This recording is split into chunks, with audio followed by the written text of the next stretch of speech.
I love playing with all that intro stuff. It's so much fun putting some music and stuff down. Dude, ready, fired up today. Welcome everybody in here today. Bengals Nation, Houday Nation. Got probably the most important game of the year in a situation where if we lose, it looks really, really bad. Baltimore had to go to the street to get a quarterback for today. Four-string quarterback Josh Johnson is going to make his second start of the year. He did play well for the Jets.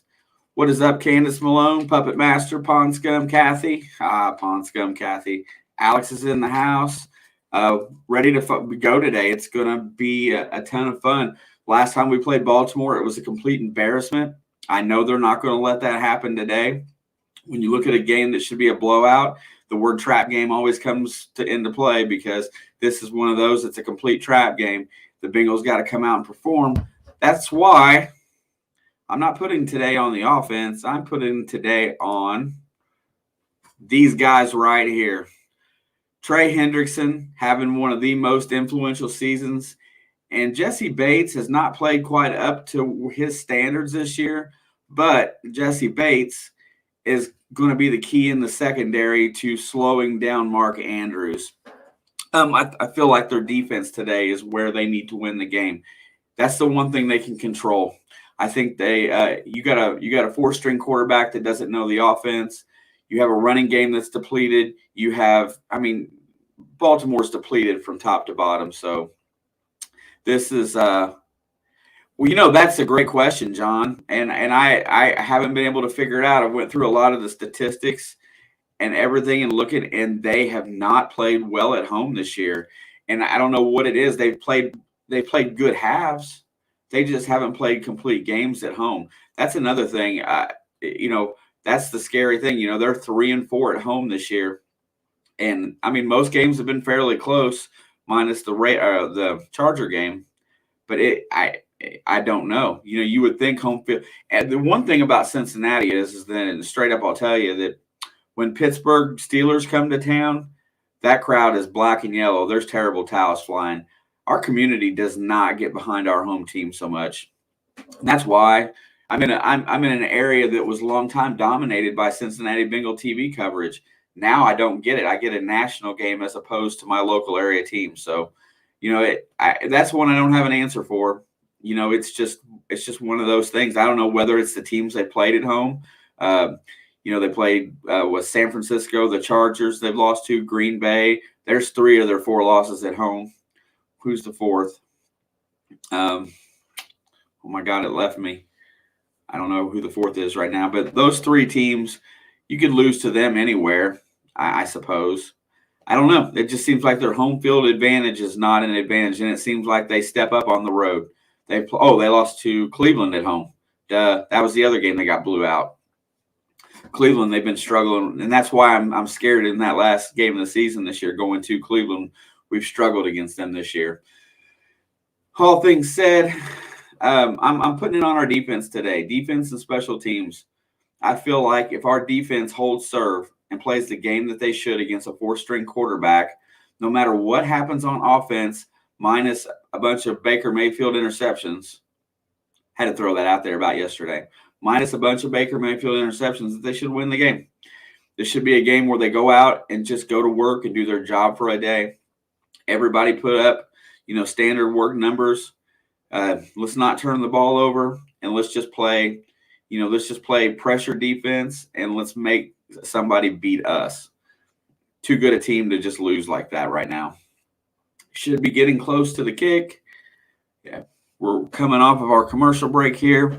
I'm still working on getting my own set of commercials set up so that I can take a little 30-second break in between. And it's getting closer, so it's going to be really cool. 30 seconds here before we go. I'm going to do something really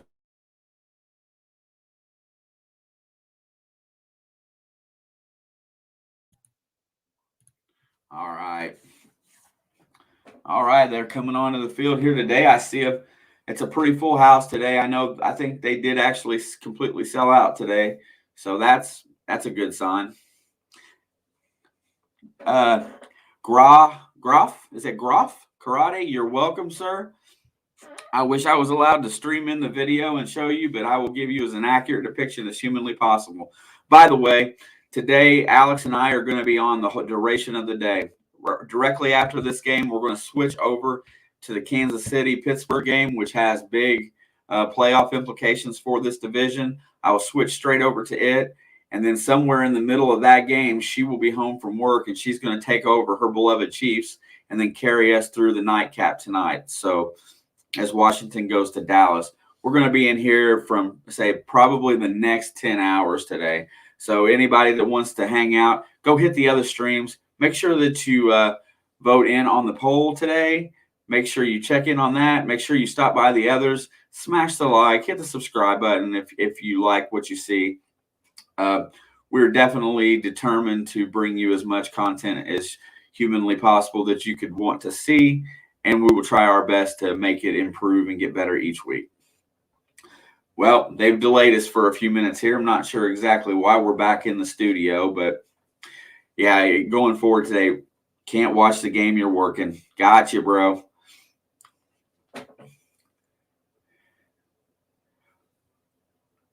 I really don't. And so, I make sure that I don't play any audio because I don't want to cause any kind of copyright infringement stuff, because that's a big no-no.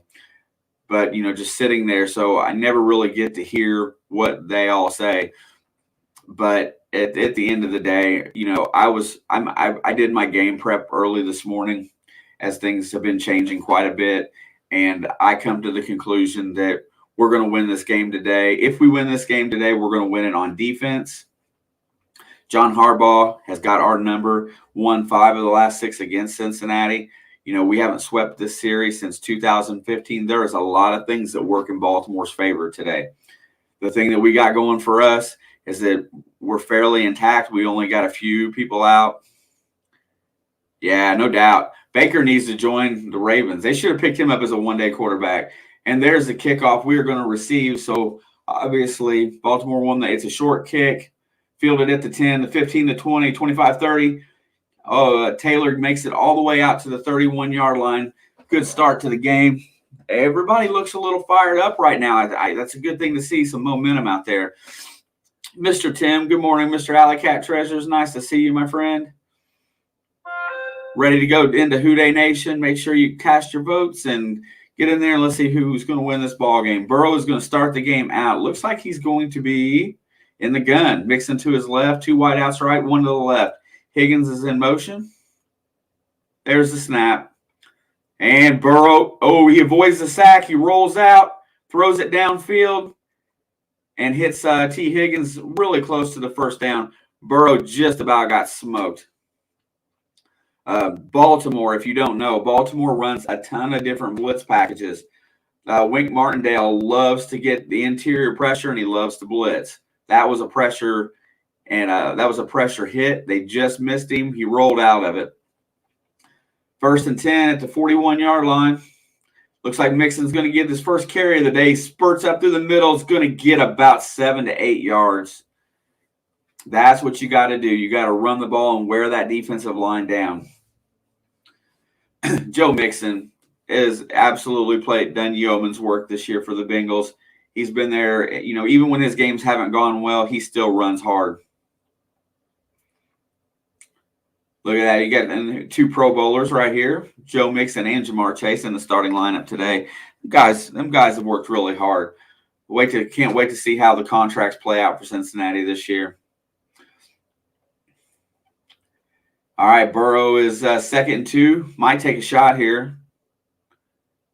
Looks about, fires up the middle. He hits Higgins again. Higgins spurts all the way down to the 31-yard line. Nice play, just a quick slant. What's up, Ben Harvey? Kitty goes meow. We're all on Who Dey Nation today. We accept Baltimore Ravens fans, too. I would love to hear some of their perspective on their team. So if some of them stop in here today, we treat everybody with respect and love to hear everybody's opinion. I hope we beat them to death, though. 1st and 10. Burrow's 2 for 2 already in this drive. There comes the sack. There's a play action. Burrow dodges some pressure. Hits it out to T. Higgins again in the middle of the field. Higgins is going to make it all the way down. Bengals are in the red zone. Another first down. Looks like Baltimore's playing some big gap zone out there. It doesn't really look like conventional Baltimore defense. This looks a lot like what we did to them. I think they're going to try to. Yeah, I can't even see it. It just poor coverage. The thing that we have going for us is that we got there. It was your linebacker out of position there in that zone. All right, 1st and 10. Ball's on the 13. Burrow throws to Mixon in the flat. He's going to squirt forward for about a little bit more than 2 yards. First reception of the game for Joe Mixon. Get me them all-important fantasy points. All right, Miss Amos, that's what I'm talking about. Who Dey Nation. Yeah, everything looks crisp. They keep them off guard. Although Baltimore is getting pressure, so, we just got to keep Joe Burrow from getting hit. So we're going to have to run the ball just a little bit more. Only one run play so far. Chase is in motion.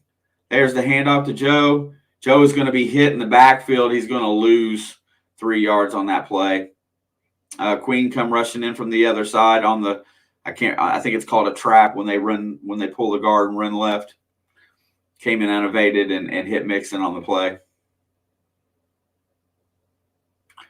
Oh, what happened here? They snapped the ball, and on 3rd and 9, Burrow gets sacked. So Baltimore steps up. They hold him to a field goal attempt here coming up. 28th sack allowed on Joe Burrow. Am I a Cincy fan? I've been born and raised into the depths of hell from which this team has played in.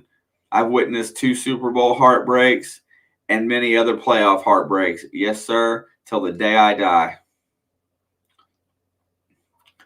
Evan McPherson sets up for the 35-yard attempt. Rookie out of Florida. And we have some kind of a stoppage in play. There is a red flag. Cincinnati's got a challenge flag out.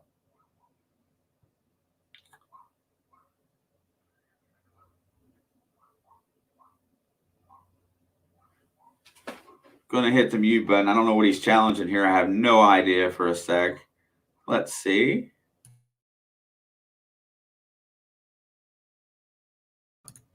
All right, well, they're going to commercial break. Go figure. I'm not sure what he's challenging. I mean, why would you challenge the spot on that? I don't know what he could be challenging there. I can't see anything. But Zach doesn't always make the most decisions that I agree with as a coach. Yeah, today, man, there's a lot of games. Every game that we got today on here, between this one, the Kansas City, JB, I love that comment. Hold on a minute. Let me place that up here real fast. I was a Bills fan when I was young because I wanted to be O.J. Simpson. Good thing not all our dreams come true. Dude, you know what? That guy was a pretty awesome football player. And idolizing him as a child, and then when they put him in those movies, not a bad thing. However, evidently you know, when things don't go well in your life or your marriage for whatever reason, he snapped, I mean, I know they never really proved it or anything to that effect, but that guy's mentality went completely downhill. You know what? There's a lot of tough years being a Buffalo Bills fan too. I gotta say, the Jim Kelly years, you put up just such amazing numbers all year long and just couldn't get over the hump and win a Super Bowl. That's so tough. That's probably just as tough as being a Bengals fan, to be honest. Yeah, it was. That was a whole really sad deal. I think that's back when. That might be the first time that like news media. Well, I ain't gonna say the first time, but news media took a real negative incident like that and then just oversaturated the market with it on TV, because you watch nothing but OJ on TV for that whole time. Oh, let's see. I think they're trying to say it's 12 men on the field. Did they get the call?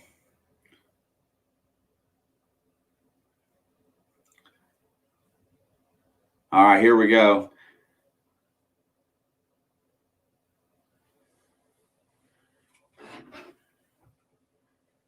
Yeah, somewhere around there, Amethyst.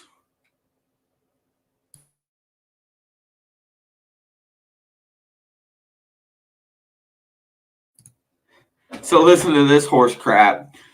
Both teams had 12 men on the field, so it's going to be offsetting penalties, and they're going to replay the down. Harbaugh looks just completely befuddled there after that 3rd and 9 sack to where his defense got off the field. What is up, Wink? The Menendez brothers, after that, then the news media took over stuff like that. Princess Diana, that was such a tragedy, but I was so sick of, seeing diagrams about, Dodi Al-Fayed's limo and which way it was going and all that stuff too. Another big tragedy, but got way oversaturated in the news. That was probably that kind of news coverage was really the downfall of modern media in my mind. My God, just sit there and just because you have nothing else to talk about, beat it into the ground. So it's going to be 3rd down and 9 again. The Bengals get new life. 5 wideouts, Burrow in the gun. 3rd down and 9. Decent coverage this time. He unloads to the end zone. That's got to be PI. He never looked back at the ball. That has got to be PI. Holy, he pushed him right out of bounds in the back corner of the end zone. That has got to be PI. Let's look again. Push, push, push, push, push. Patrick Queen never looked back at the ball and made contact the whole way. That has got to be pass interference. How is that not PI?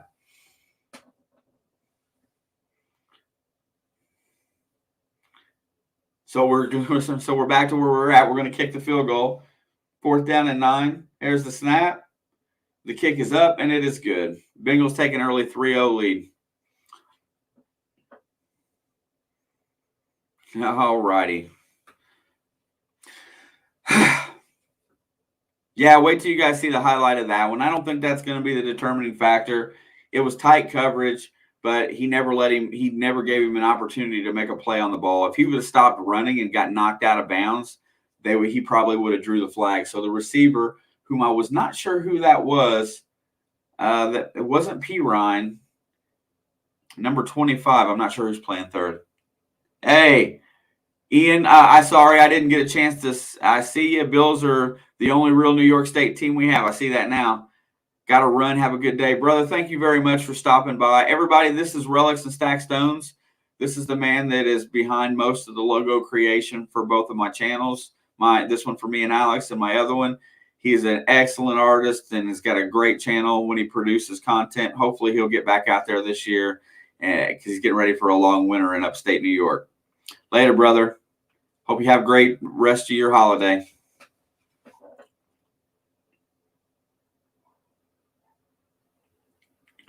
Dude, I'm telling you what, if you watch TV and believe a lot of what you see on there, we'll not get into that conversation too deep.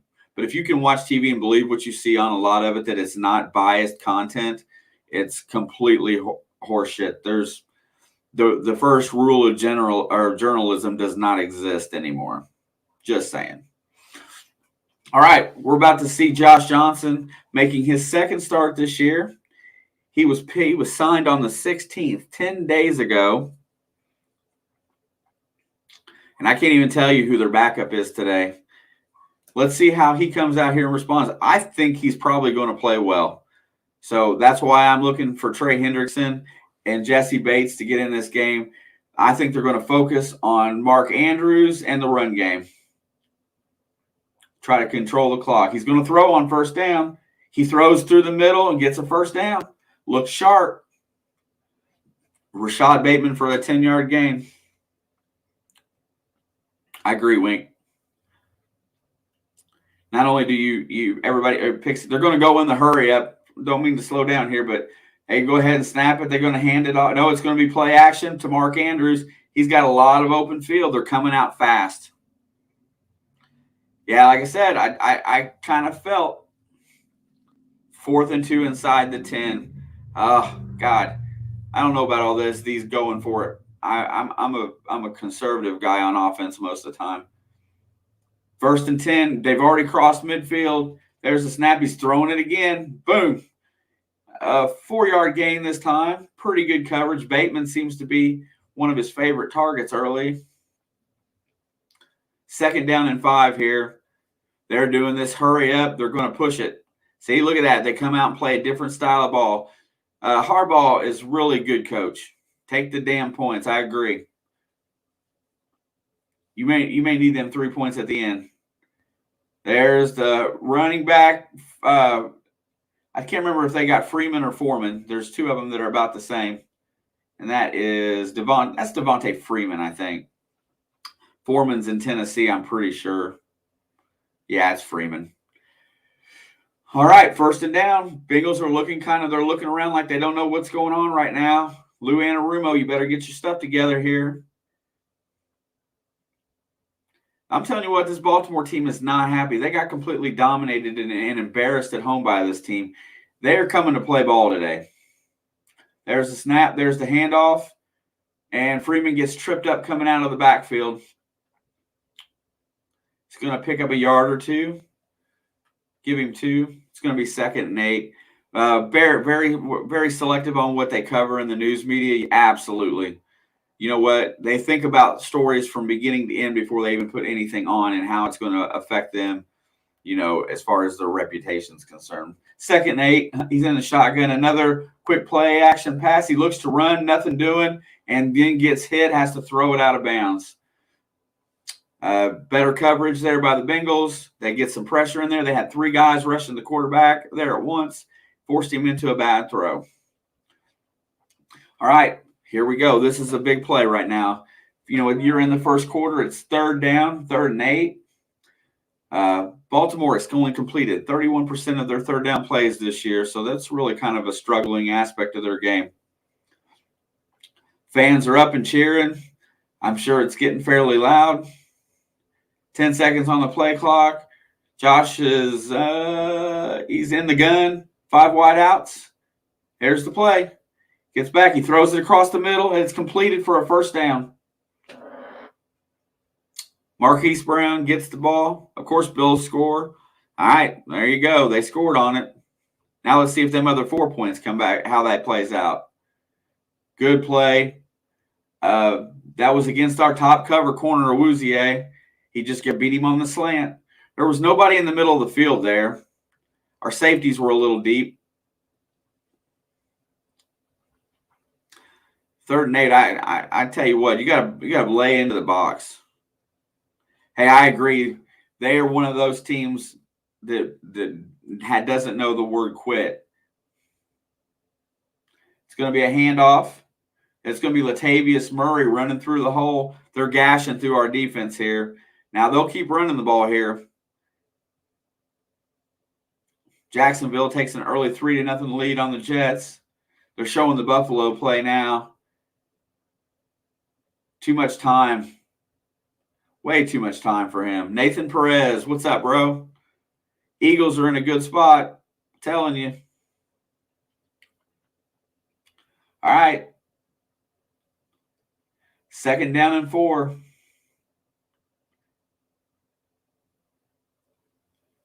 Looks to throw. It's going to be play action. He hits over to Rashad Bateman, who gets the 1st down. It's going to be 1st down and goal to go. This offense was ready to rock today. I'm telling you that it's going to be this way. Alley Cat, go Giants. I'm telling you, I don't think them poor Giants have a chance but there again, don't have a chance in hell, but it is a divisional game, so you never know what's going to happen. Jake Fromm starting for the Giants today. Another signed off the practice squad guy. 1st and goal. It's going to be a handoff. Murray busts through a little bit. It's going to get about 1.5 yards, maybe 2. It's going to be 2nd goal from the 4. Looking into this thing a little bit deeper. Jesse Bates on the stop there. Bates and Hendrickson, my 2 guys today. Sam Hubbard's got to close up the middle, and we don't have one of our best run defensive linemen. DJ Reader got put on the injured list this week, so He's one that's really good at stopping the run. Let's pack it in. Let's play some D here. Come on, guys. Get up and get loud. 2 wide outs left. Murray's in the backfield. It's going to be a play action. Looking to throw the ball. Throws deep in the end zone. Through the hands of Marquise Brown. It will be 3rd down and goal. Cooper Kupp has got 2 receptions for 24 yards. Rams up 7-0 in Minnesota. Wouzier stumbles off the field here. Looks like he may have sprained his ankle a little bit. He's going to come off for a play. Pretty good defense there. He was in good coverage. Here we go. 3rd and goal. 4 wideouts with a running back. Play action. Throws it into the end zone, and it's going to be a touchdown. Rashad Bateman. Josh Johnson goes down the field and doesn't look like he's missed a beat. This is why he's traveled the NFL. He always plays solid football. And today he gets the start for another team this year on emergency. First drive of the game, takes him down and scores. So we've got a new middle linebacker today. I know that's where we're really hurting. That's his coverage right there to help cover the middle of the field on the slant. All right. Well, they make you play the games for a reason.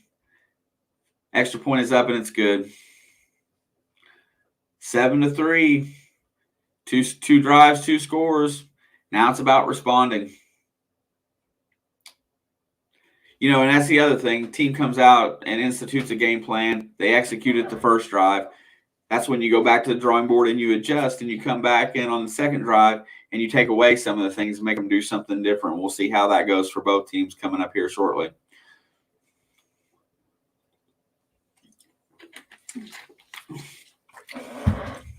What do you guys hate more? The Baker Mayfield Progressive commercials or the Trevor Lawrence Subway commercials? Huh?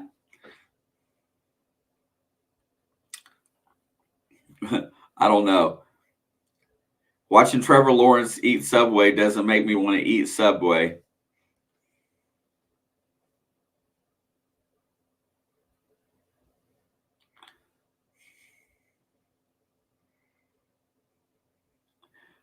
Oh, and there's another set of commercials I'm tired of. The Serena Williams, the Serena Williams DirecTV streaming services or whatever. That one drives me about nuts as well. Oh my God, I can't take commercials, man. It's just they're so long. You know, I would rather watch 30 seconds of commercials.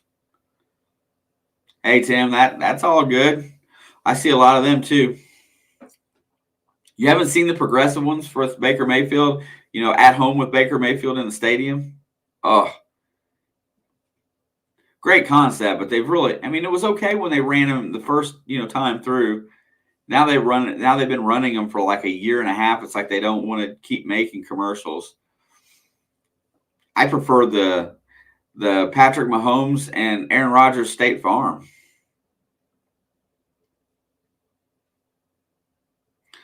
Oh, my God. Only day of the year we look forward to watching commercials is on the Super Bowl. Yeah, you kind of do, Tim. Kind of.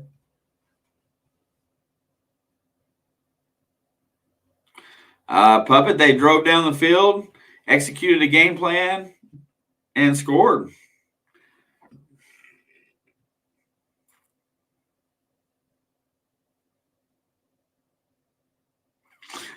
Whoever combined ketchup and mayo should be charged with crimes against humanity. I gotta tell you, the other day I took Frank's hot sauce and I mixed it with mustard, and I thought it was pretty phenomenal. Ketchup and mayo is a little different, though. I know, Tim. Ooh, so I think that's Trent Taylor takes the ball out to about the 27. Takes a pretty good hit there. Tampa Bay's up 6-3 over Carolina in the first quarter.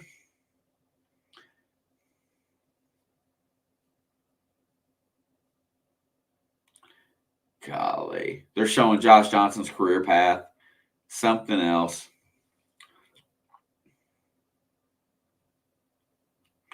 All right. Burrow's in the gun. They got 4 down linemen coming up to play. It's going to be play action. Fires downfield. He hits Higgins. T. Higgins looks like he's going to have a game today.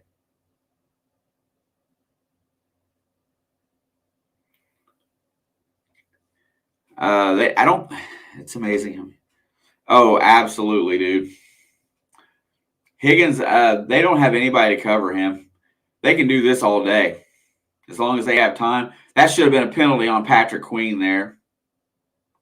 Drew Sample did the right thing and did not react, but that should have been a penalty. Omaha. T. Higgins already with 4 catches and 59 yards. Here we go, 1st and 10. There's going to be the handoff to Mixon. He spurts through the hole. It's a big hole. Gets inside of Ravens territory. Gets all the way down to the 42-yard line. Joe Mixon with the big run right there. Man, he's a stud. You know, I don't mind a game right now where we play good offense and we're in a shootout. I don't mind that at all. Davis Mills in Houston is up on the Chargers, 7-3. Big game for that game has a lot of implications. Uzomah gets a catch. He's going to get down for another 1st down, about a 15-yard gain. Averett is down. Defensive back for the Ravens. He's not moving. He's wincing a little bit. Everybody's there. I didn't see the hit. Let's take a gander here. He makes the tackle on Uzomah. Oh, I think he got the wind knocked out of him. Uzomah's knee went up under his ribs when he went to tackle him. Ketchup, mayo, sweet pickles, lemon juice, lemon pepper, and a splash of Tabasco, and you have a great dipping sauce for chicken strips. Wow, that sounds like a lot, Tim. But hey, I try it. I'm all about trying new stuff. CJ Uzomah has been kind of left out of the offense the last couple of weeks. He's such a big target. I think he's got maybe not Kelsey or Kittle potential, but he's definitely up there. He's got the same potential that like Mark Andrews has. Mark Andrews is just below that. He's just below him right now as far as I just think that our wideouts are so exceptional that it might sometimes it's hard to find him in the progressions.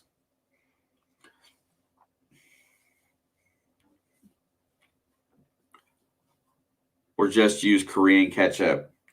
I'll tell you ketchup that I like is the Whataburger spicy ketchup. And I'm all about that. I'll tell you something else that's nice today. As I sit here as I watch these games and get talking, not having to sit and hack and cough because of, this sinus pressure stuff I had. Can't go past smoky barbecue sauce and garlic aioli for dipping. What is aioli? Garlic aioli. And notice when I don't have a clue, I ask.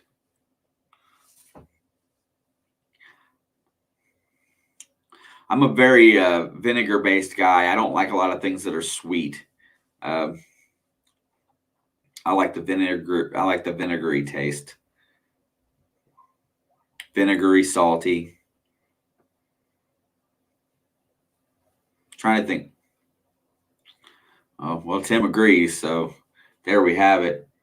Dude, I know he got the wind knocked out of him. I'm hoping that's all because he took a shot to the ribs. They got him a cart. They're going to set him on the cart. He took a shot. When you see this, boom, Uzomah's left knee hit him right square in the rib cage. Dude, he took a shot. I bet he's got a cracked rib. I'll wait for the announcement, but I'll bet it happened. Because Uzomah had a head of steam going, and he's a big boy. This Averett is not a very big corner.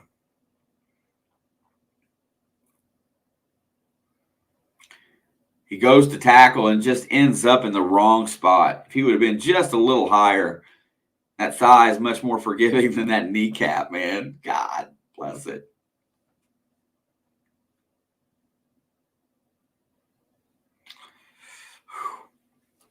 .429 left in the first quarter.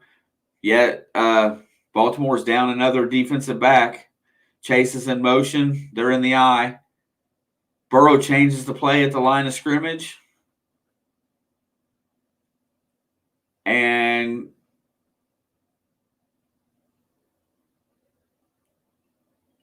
they get a false start on Tyler Boyd.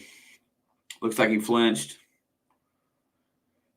They weren't going to call it, but the defense, the cornerback there called it for him until he coerced him into a flag. 1st and 15. Clock's running. 4:08 left in the first quarter. Ball's at the 35. Slightly different play. Mixon is in front of Burrow now. There's a blitz.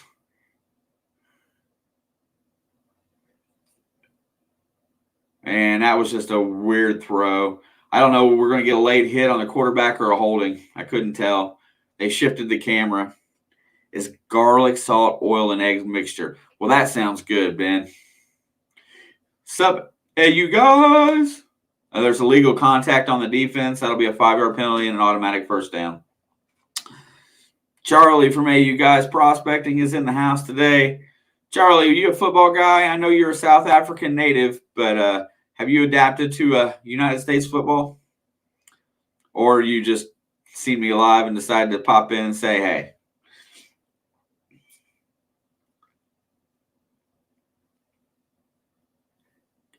That sounds good, Ben. I'm going to have to get me a recipe and make some. There's a handoff to Mixon. Mixon pushes through the hole. He's going to get about 2. Good defense there on the line.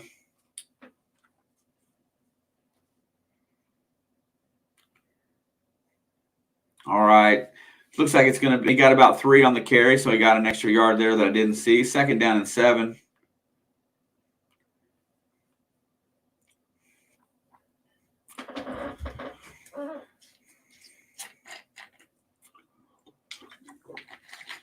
Burrow's in the gun. Mixon to his right. 3 wide outs, 2 left, 1 right.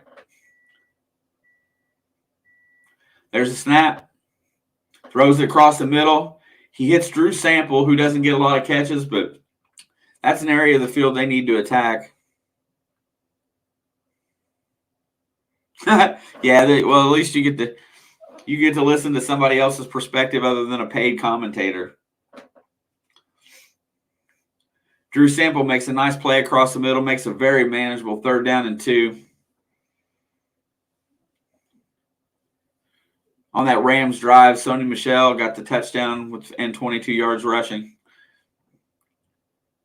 4 wide outs. Burrow is in the shotgun, nobody with him. There's a snap. Throws it downfield and hits Chase. They're going to call that a catch. Chris Evans is the other guy playing receiver today. I don't know if that's a catch. He knocks him out of bounds. Oh, no, that's a catch. Well, I tell you what, I don't like those hits. When they reach up and extend and you get hit right in the back, that's scary. 1st and goal at the 4. Mixon gets the carry, pushes forward through. He is going to get knocked down at about the 1.5-yard line. And that's not Mixon, that's Chris Evans, I'm sorry. It's great with chicken or fish. I was sitting there thinking fish, dude. When you said that, I was thinking fish.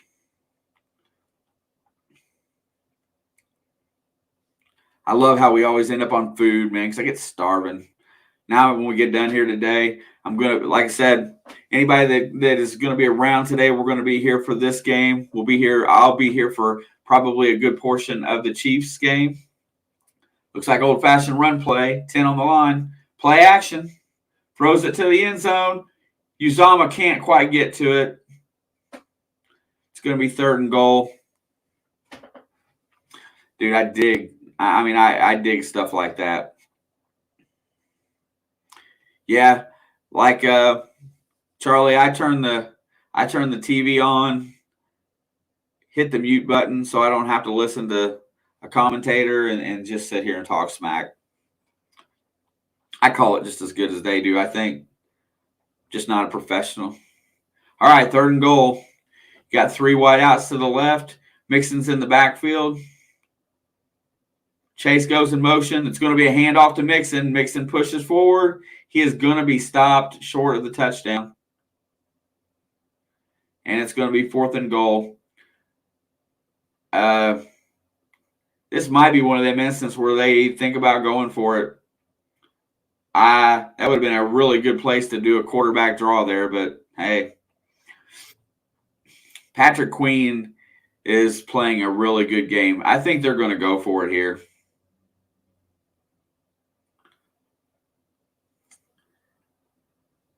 I think they're close enough to where they think they can get it.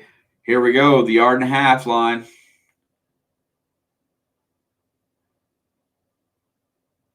And I think that's a touchdown. Looks like Mixon pushed through. Heck yeah, he did. Fantasy points for Daddy. What's up, Peyton? Nice to see you, brother. Thank you for stopping in today. I hope all is well, and I hope you had a Merry Christmas, my friend. Joe Mixon on 4th and goal just pushes through the line. Oh, yeah, he's in. I was looking to make sure his knees didn't go down early. He powered in. That's it, Joe. Do that dance.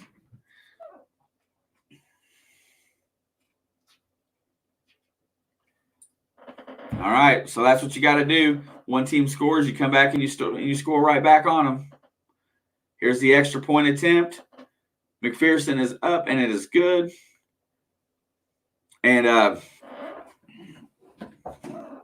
I don't think I think it was Jake. I think it was kind of falling apart there at the end a little bit. I know they drove down the field, but I don't think they can continually run that style of offense against this defense because they were starting to catch on to their schemes and their sets near the end of it, but they were moving so well. As long as they keep changing it, they might be able to run it. But I don't foresee them being able to do that. This is what Cincinnati needs to do is keep up. Also, Alex and I are planning out a instructional video series for this year, and it's going to be really cool because all I'm going to tell you right now is it has to do with the kicking game in the NFL. If you haven't noticed this year, kickers have struggled top to bottom. Minus a few kickers in the league, most have struggled this year, and so we've got something planned. We're going to make a whole video series for the off season. Her and I are going to get to spend quite a bit of time together and do some stuff. Yeah, that's what I think we need, Puppet. Honestly, and Peyton, thank you very much. We had a great Christmas. Alex and I had a blast. Speaking of the devil, she pops in with the Joe Mixon and the flex. But we had a great Christmas. We've got a lot of good stuff planned for next year for this channel. Everything is kind of coming together all at once. We're going to have a lot of fun in the off season because the football and the college basketball is where we really focus, is where mine and hers focus is. We're going to expand a little bit just to kind of have other stuff to do and talk about, but we're definitely going to keep it fresh. Alex is on her. She's working right now. She's not on break. They challenged, so they won the challenge. It was Burrow got sacked and they challenged it. It was 12 men on the field, but the bad thing about it was, Alex, is both teams had 12 men on the field, so it was an offsetting penalty and they got to redo 3rd and 9. Dumb. I mean, a good challenge, but it cost them. All it gave them was another chance, and then they should have had a PI in the end zone, but it didn't get called. Alex, are you the devil? Are you the devil, Alex? Hey, wait a minute. Was the devil the son of God too, or was he an angel? I'm not a very religious person, so I don't know. There's a kickoff. It's going to go almost out of the end zone for a touchback. 27 seconds left to go in the first quarter. Hey, dude, even if she was, Jay, he was a fallen angel, right on. Probably spoke too much truth in heaven. I don't know. I'm not going to get into religion, but yeah. I don't know. Whatever she is, Jake, she's exactly what I raised her to be. How's that? I've never been too much of a religious person. I will say that I've always been a very moral person. And there's a quick pass. And then, looky there. First play from scrimmage. He has an open receiver on a quick out, and he throws it at his feet. I don't think he can maintain that type of drive for not following God's will.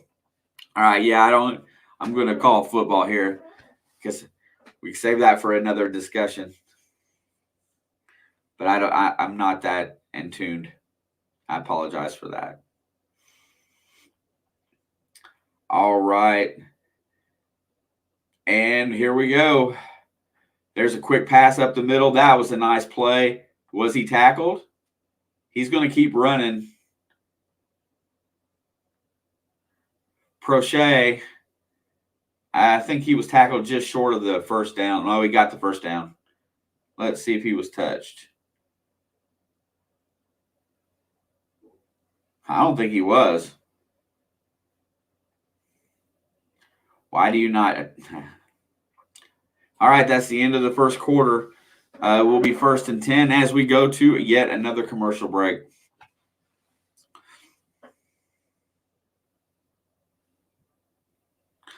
Yeah, I don't know I don't know how to respond a lot of the times because we always grew up in a religious household, but it's really strange. We weren't a very religious family, even though it was a religious household. We always abided. We always took the moral values, and we lived by them. That was the way I was taught. Things like church and stuff weren't that important to my parents because my family was workers. So I don't know how else to explain, the lack of that on a Sunday, so to speak. I watched football on Sundays. Sunday was the day of rest, for my mom and my stepdad growing up, and my dad. My dad's 80 years old. And he still works 4 days a week. That's what we were taught to do. We were taught to work. But respect. We respect everybody. I feel like I should be able to joke or kid about anything because everything I do is just for comedic purposes. Yep, that's it, Wink. I do my best. I try to be as good a human being as humanly possible. It don't take me long to love a human being. I love people. I love everybody in here. I would, if I could help one of you all out, I would be glad to. Kathy, I agree. Right there. That's we had there's a long story that goes with that, but we had an instance when I was a kid, the level of hypocrisy in the church that my mother attended when when she lived in a different place, and it really drove us out. So yeah, I agree with that completely, Kathy. You and I are on the same page. I just hate to get into the discussion because some people take that discussion very seriously. And, and it's something that people take very seriously and take to heart when you have a comment. So I don't want to hurt nobody's feelings. There is the I formation, and there's a fumble. The ball is on the ground. It was going to be a wildcat play. I don't know who picked it up. Looks like Baltimore retained possession. Johnson fell on it. It's going to be 4th down. They were running some kind of a – oh, yeah, I bleed it. Yep, absolutely. That was a trick play that just went amok, and it was almost a turnover. It's going to be 4th down. We're going to get the ball back. 4th down and 5. We're getting ready to see a punt. Don't want to see no trick plays here.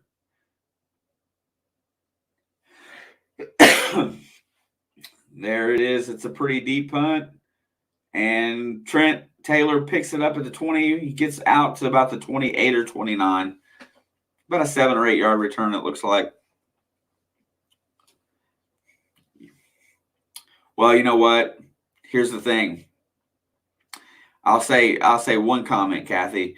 And when you talk those two topics, everybody is entitled to believe how they want to believe. It's not your place to contradict anyone. You're right and somebody else is right. It's two different things. Burrow is under center. Hey, we didn't go to a commercial. Look at this. Ready to rock. There's a snap, play action pass. Burrow's going to let one go to Mixon on the left. He's going to get outside for about 4 yards.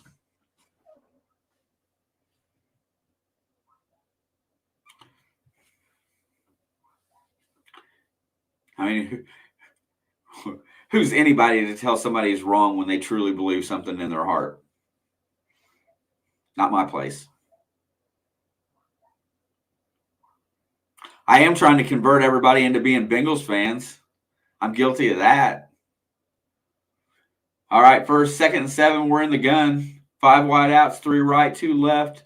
Burrow's getting ready to take the snap. Looks downfield, wide open. Tyler Boyd, he's running free. He's going to go to the house.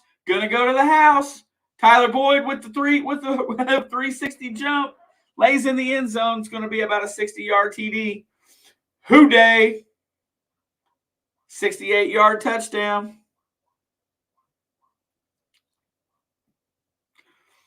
Right on, Ben. What a play. No coverage. They were running a one deep safety, and Tyler Boyd wasn't in the slot. He was basically in the tight end position. Switch with Uzama. He comes up, runs a quick out, and then dogged it. He dogged Patrick Queen. Patrick Queen blew his coverage. Nobody was even close.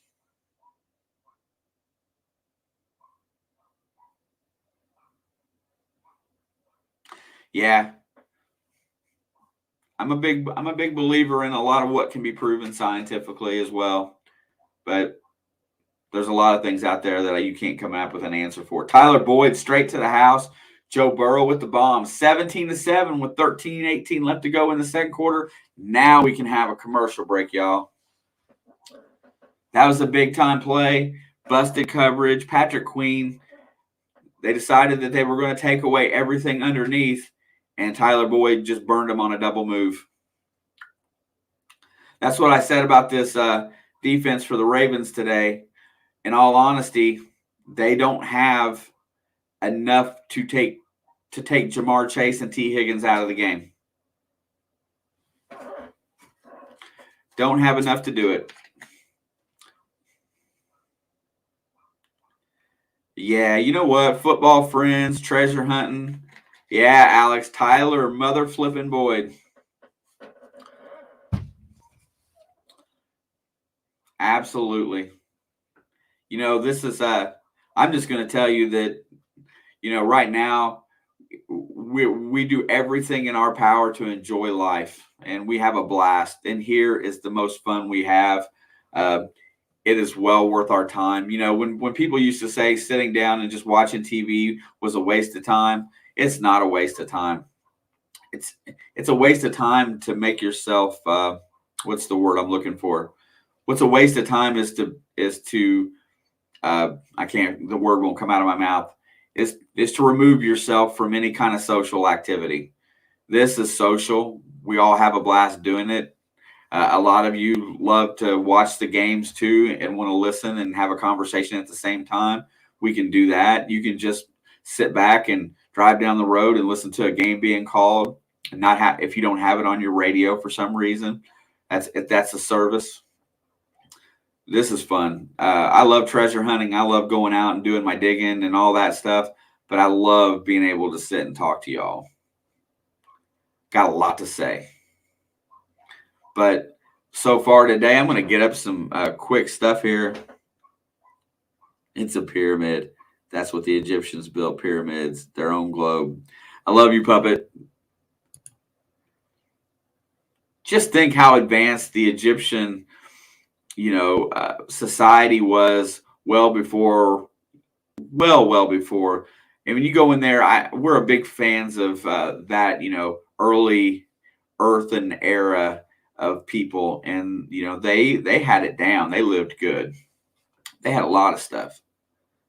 Yeah, no doubt, Tim. I can't just sit in front of a TV anymore. It doesn't really work for me. I can watch football. I just want to. I don't want to be in a bar watching football, so I can watch football here. And he's going to return this one out of the end zone, and he is going to be hit at the 20-yard line, scored out to about the 21. It was a pretty solid hit there. Roche did the return. Look at the maturity of Joe Burrow over the last couple of weeks. Just want to let you guys in on that a little bit. Joe Burrow has cut back the turnovers. He's basically cut that out, and he's using everybody on his team. He's going through his progressions. He's making the best reads and making the best throws. Sometimes he still hasn't figured out what's the best play call for a situation, but that's going to come in experience. And we've got some big players still out of the lineup. And, I know everybody does. There's the snap. It's going to be a run play. They're going to try to run with Devontae Freeman. He's going to get about 7 yards on that carry. My disk drive just kicked on my computer. I'm not sure what that was about. Being miserable is the biggest drain that you will ever have in your life. You should never just sit and be miserable. If you're miserable, you need to do something different right now.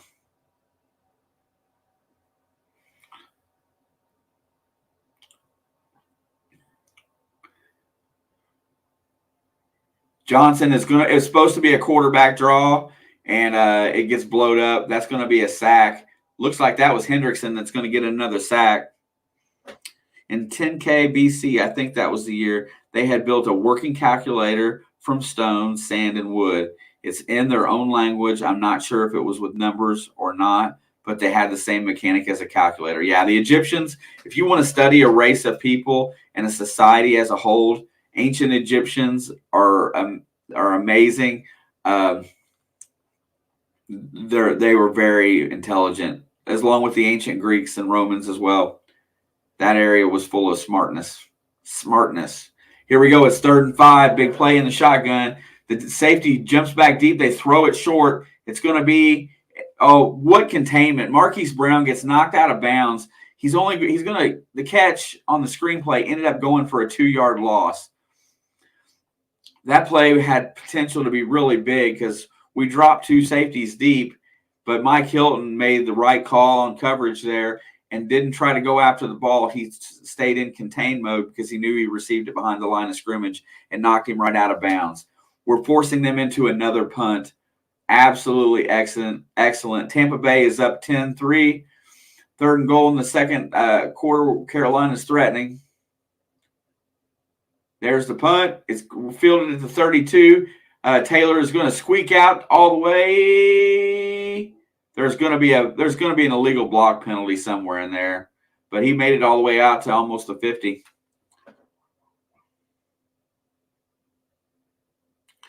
Oh, let me tell you something. That's true for anything.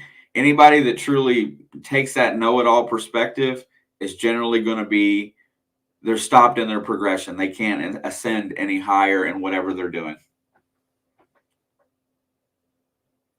Hey, guess what? Commercial break. Puppet, come on, bro. Tell me somebody that knows everything about anything.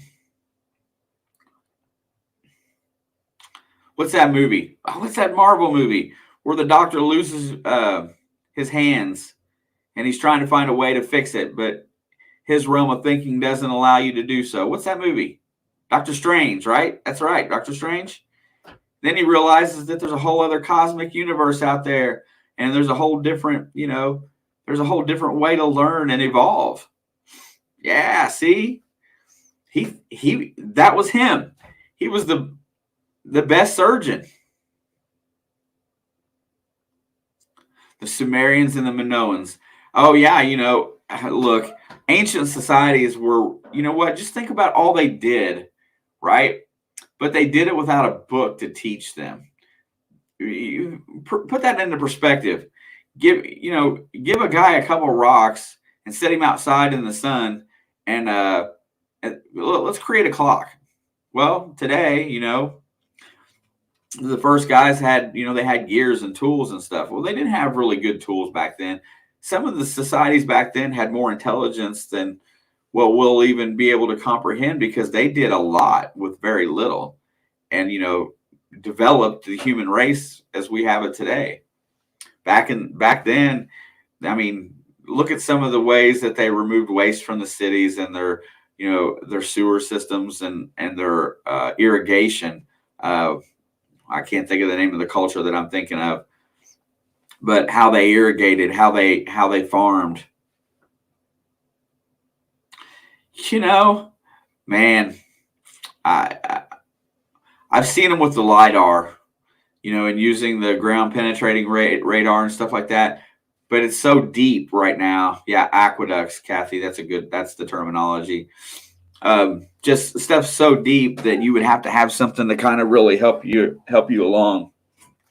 So guess, next week, Alex and I will not be here on Sunday. We will be right there at Paul Brown Stadium cheering on both of our favorite teams, and with, having torn emotions in that game. Bengals will play the Chiefs next Sunday night, hopefully next Sunday night. 10-0 for the Rams. And Mixon busts through a hole for 9.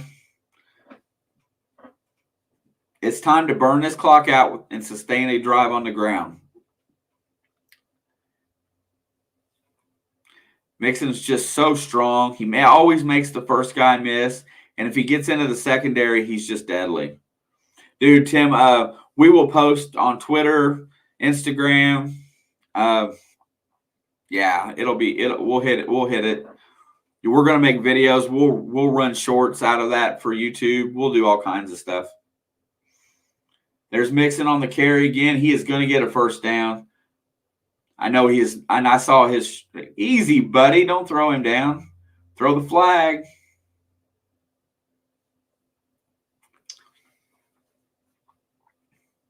Yeah, dude. Did you see any of the stuff from last year when I think it's on Alex? It's on the It's in the Blood TikTok. But Alex did some stuff when she went to the Kansas City playoff game last year against Cleveland. Cool stuff. We also got some pictures when we were on the Tampa Bay Pirate ship and Alex was wearing her Kansas City Chiefs gear. Maybe the only person in opposing team gear to ever walk on that ship. Mixon on first down. It's going to get stopped after a gain of maybe 1. Yeah, she stopped putting stuff on TikTok for a while and really put her focus here.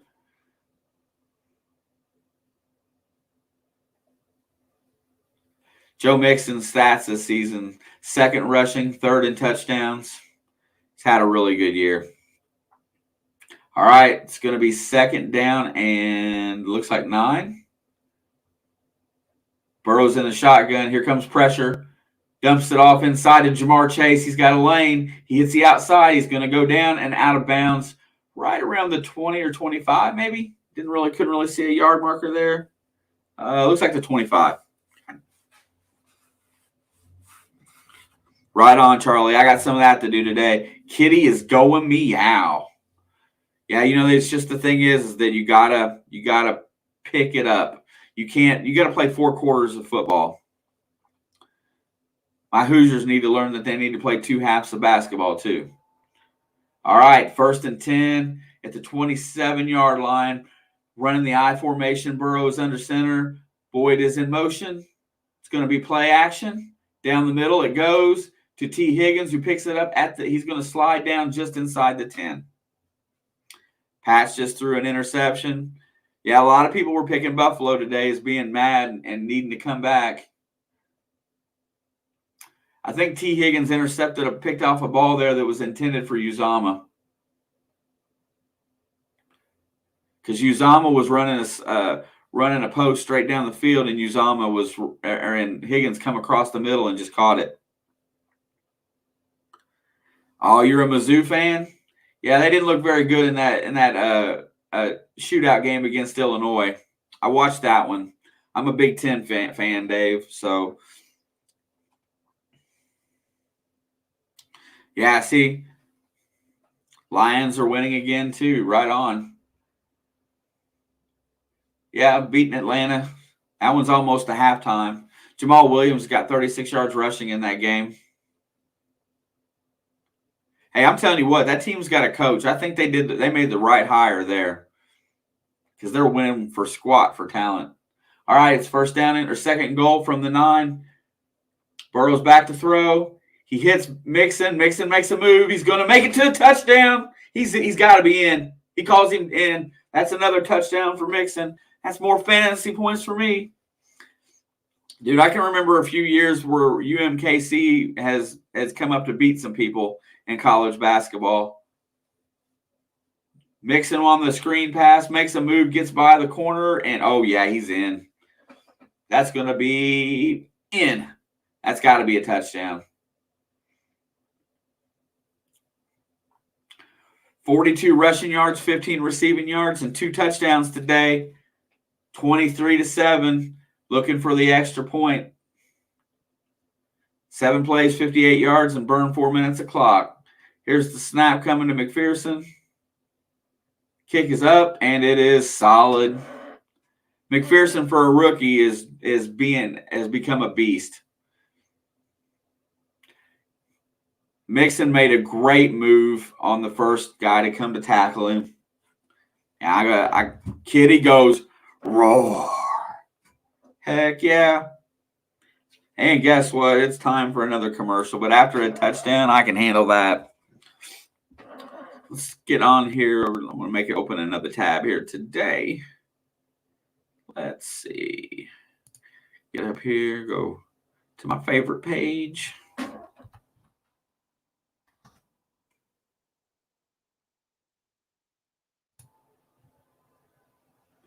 All right. Buffalo's in the red zone right now with 5:02 left in the half. They're threatening again after that interception, I assume.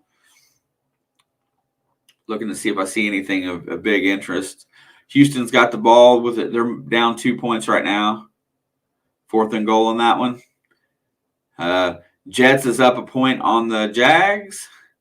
And the Giants is leading Philadelphia 3-0 in the second quarter. So, yeah. So, is there only? There is. Wait, let me make sure. Oh, okay. I didn't see them all. Yeah, so of the 4:00 games, we got probably the best one today, and then the night game tonight. We're going to be in here for 10 hours today. Yeah. See, that's what we're doing right there. Where we're trying to convert a few, just because I know that there's some disdain for some people don't like the Chiefs. I got it. But for how many years has there's been zero reason to hate the Bengals, right? Most people are very indifferent about them. They're like, the Bengals, the Bungles, I've listened to that for years. They're indifferent about them. So it's real easy once, you kind of get in, you see some emotion about, their organization. Because guess what? They don't have the best ownership. They make very bad choices a lot of times. I got to applaud. I did not think Zach Taylor was going to be a good hire, but so far so good. In his second season, he's really improving. Mixon is making his case for his contract.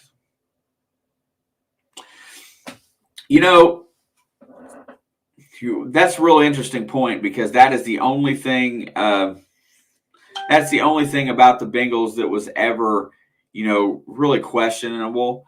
And if you know anything about that whole situation, that occurred. Vontaze Burfict really occurred. I feel like he was a product of the division, right? So when he came onto the team, we were getting abused by Baltimore and Pittsburgh physically. Marvin Lewis brought him in and sent him out there to be hard-nosed. Marvin Lewis teaches hard-nosed defense. Vontez Burfict wasn't quite buttoned up upstairs, and he took good hits and hard play. And sometimes he got beat because of good hits that just looked hard. Yeah, and you know what? They tried. I mean, like I said, he was there to bring toughness to that defense and get teams out of the middle. Because if you look at the 4 years prior to him coming to Cincinnati, we got destroyed over the middle, and Roethlisberger made a living throwing high balls over the middle and not getting receivers hit. I don't want to say that I applaud him for coming in and being that tough. I would say that he was brought in to put something to an end. He did what he was supposed to do, but his head wasn't right, and then he turned very dirty, and I don't like dirty football. That was one thing that, but he did. His defensive play over the middle is what solidified this team on their playoff, the years that they went to the playoffs. Yeah, I can tell you of a lot of guys in this North Division that Ray Lewis is probably one of the dirtier players that looked not dirty his whole career. But yeah, I agree. That's probably the one thing that Cincinnati has against them over the time frame. And they almost stripped that ball. That's a first down. That was a very good job by Prochet to catch the first down pass, and he caught it in an awkward position. There's a lot of them. There's a fine line there. I think the rules, Dave, has made good linebackers look dirtier than they really are. This head-to-helmet contact this year, I think it's very subject. I know that there's the letter of the law. Andrews gets another first down, 12 yards. He does not want to go down.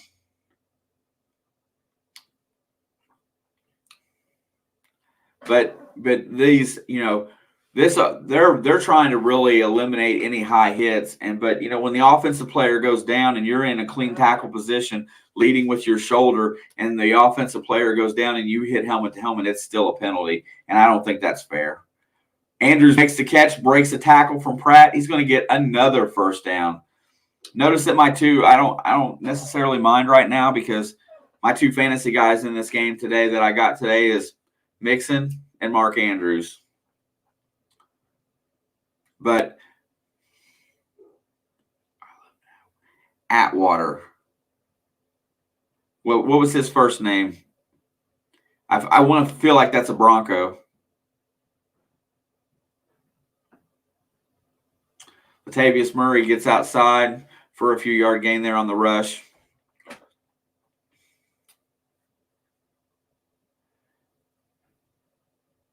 Three state losses for Baltimore by a total of 4 points. Steve Atwater, was he a Bronco? Oh, yeah. Was he a Bronco? Yeah, okay. I remember. Like I said, I just think that football, I got another opinion about football. Hey, I might save that one for halftime. Arkansas Razorback, good information. There's a screenplay well set up for Devontae Freeman.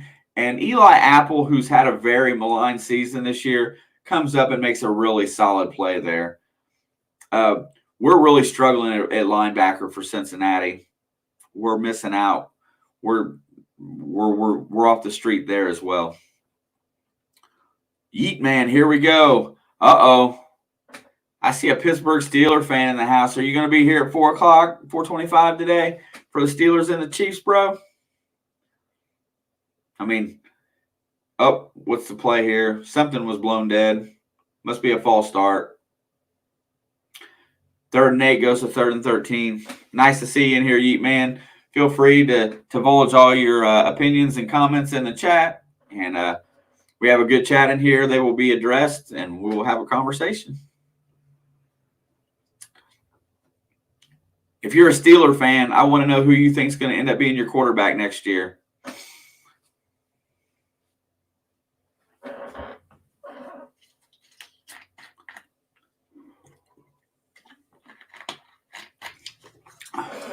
All right, 3rd and 13. 5 wideouts, throws the slant, and he's going to get the first down. Poor tackling. Wallace will get the first down. Well, I think Pittsburgh has their eyes on one of 3 guys. You really believe it'll be in the draft? Oh, I mean, good for you. But I really think that it will be one of either Russell Wilson, Aaron Rodgers, or Deshaun Watson. That's who they're going to go after. You're a Chief fan? Oh, Von Bell jumped in front of that pass and knocked it down. Just a little bit out of reach for the interception, but a good play. Chief fan, just a warning. You know, I'll say this about that game. That game feels like the same as this one felt this morning. That feels like a trap game as well, honestly. They've got to come in and do – they need to come in and do what Cincinnati's done so far today. There's the pass to the outside, knocked away. Wouzier in coverage on Marquise Brown. I don't. I think Hurts is the right guy.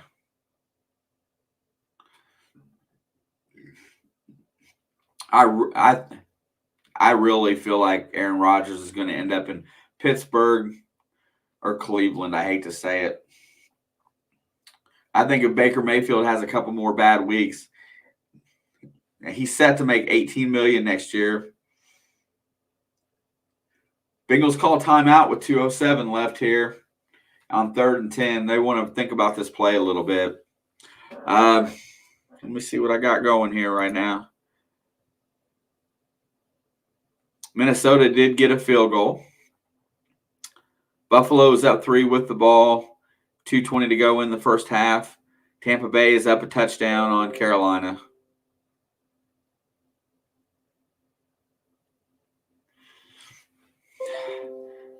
Yeah, I can see it. I would. So Eagles have a lot of cap space, and Deshaun Watson. I think Deshaun Watson. All this is just going to blow over in the offseason, and he'll be playing football next year. There's a deep pass to Mark Andrews inside the 10. Somebody lost a helmet. Wide open. Big play right there. Yeah. Well, I mean, I think that's his option year. He's in his 4th season. I think the 5th year is the option year. So they either have to pay him like what do you call that? I don't know if that's a franchise tag, but I know that there's a 5th year option on 1st round picks, and it's a team option. So I think they have a choice. The minimum that they pay him for 1 year is $18 million, or they sign him to a contract in the offseason is kind of where I think we're headed.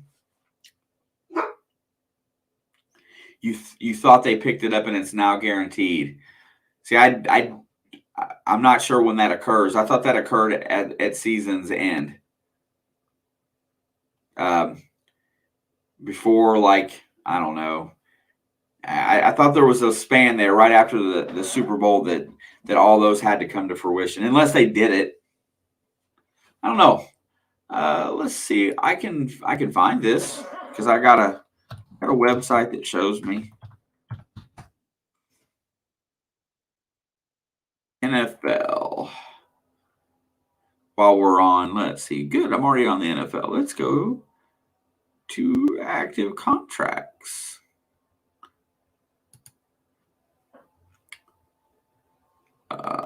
Where you at? So let's look by position.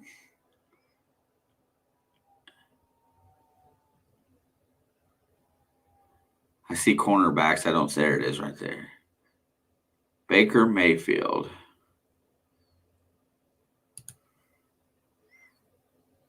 Baker Mayfield.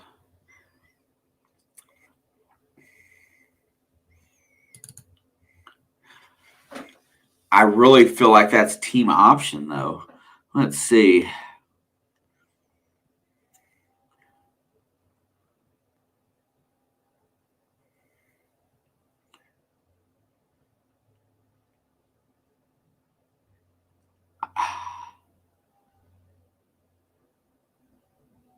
Maybe. 2022 base salary. I don't see 1, 2, 3, 4. So that shows that that's the 5th-year option, if I see that right. And that's what the cost would be for the option.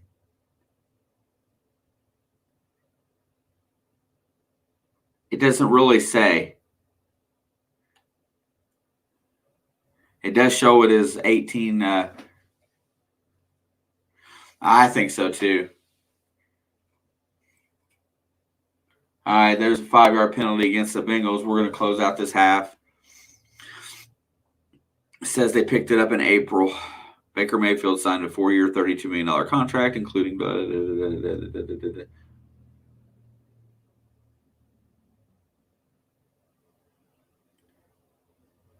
All right, 1st down and 5. I think this is. I don't think this is necessarily a big stop here, but if they make it where they only get a field goal, be nice. Play action. Johnson looks to run. He's going to run. He's going to get hit. He's going to be 1 yard short of the 1st down, 2 yards short of the end zone. Yeah, and that might be the case because, I mean, that's a lot of talk right now is what they're going to do with his contract, how that's going to play out going forward. I mean, like I said, I know they talked about negotiating a longer deal. Maybe that's what this is about. But, 18 million, I mean, I don't know where that ranks.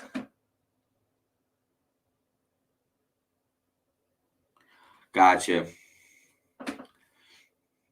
That's something I need to learn on a little bit more is my knowledge of the legal system of the NFL. All right, they got the I formation. Everett's in a tight pack. They're going to hand it off, and he's going to score a touchdown. I think that was Latavius Murray. He did get in. That was a very solid drive by Baltimore. Devontae Freeman, I apologize. Yeah, you know what? That's true. Yeah, Dave, that's all about what you just hit exactly what our off-season video series is going to be about, bro.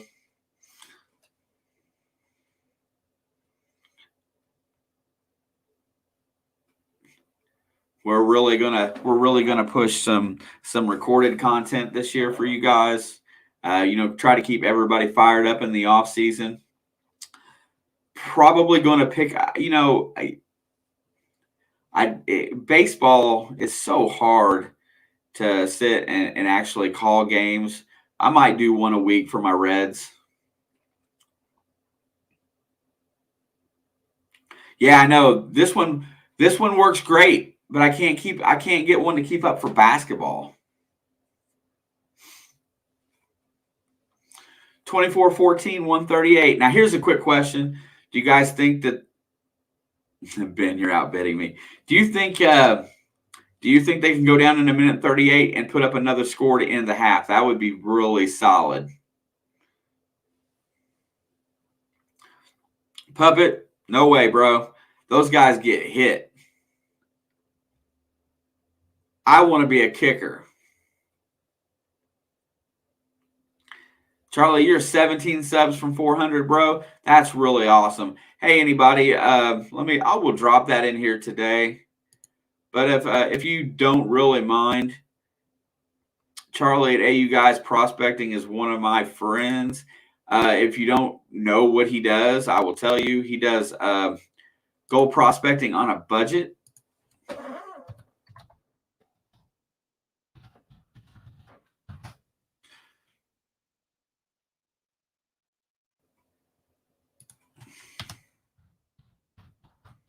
Also, he does live streams as well.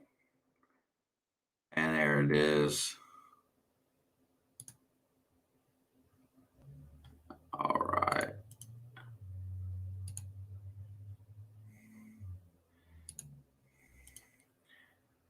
This is Charlie's channel link.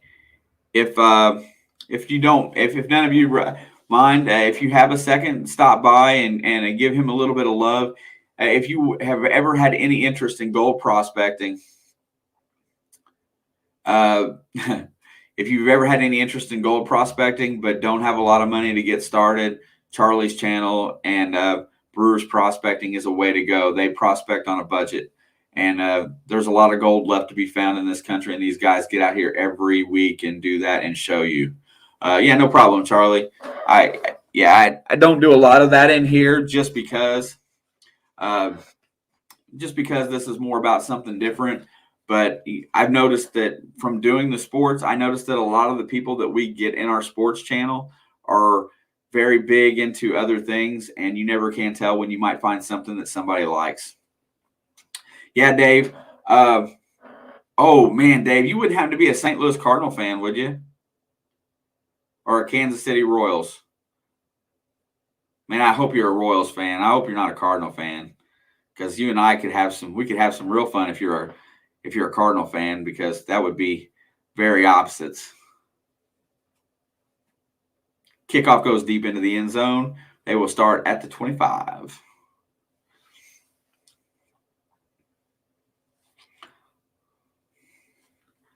All right. Yeah, Charlie, I hope you make that 400 really soon. I think 500 is a big number because it opens up community posts, and community posts is really awesome. Having that ability to post in here, stuff that you don't want to put in videos. Yeah, here we go. Burrow's in the gun, looking to throw the ball. Hits Uzama. He's going to get a first down and get out of bounds. 1:31 left to go in the half. Gain of 12 on first down.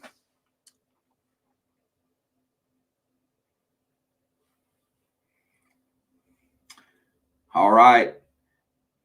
Bengals have had 4 possessions this half, and they've marched down the field every single time. A touchdown here would be pretty tough to overcome for them in the second half. Let's see how far down the field they can get. Burrow is still in the gun. He's got 3 wideouts left, 2 to the right.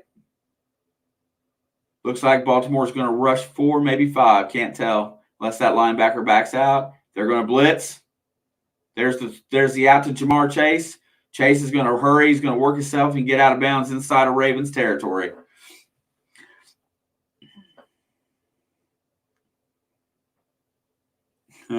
Content with being an overweight guy on the couch, but if they want to pay me, that would be awesome. Heck yeah. Jamar Chase got a few extra yards and got out of bounds there. We still got 127, and we're already across into the Raven territory here by a yard. And we're almost in McPherson's field goal range, so this is going to work out really nice. Looks like Burrow's. There's a blitz. He's going to get sacked. Baltimore is relentless with the blitz.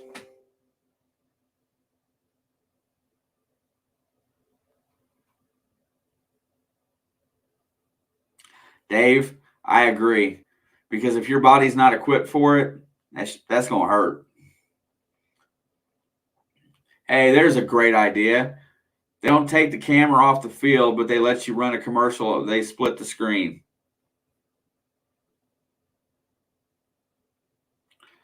All right, 24-14, 1 minute and 20 left to go. There's a timeout on the field right now. Burrow lost yardage back into his own side, so they're going to look to scrape it up. The Texans are beating the Chargers. Trap game. Of course, I picked Herbert to be my quarterback today. I know I did.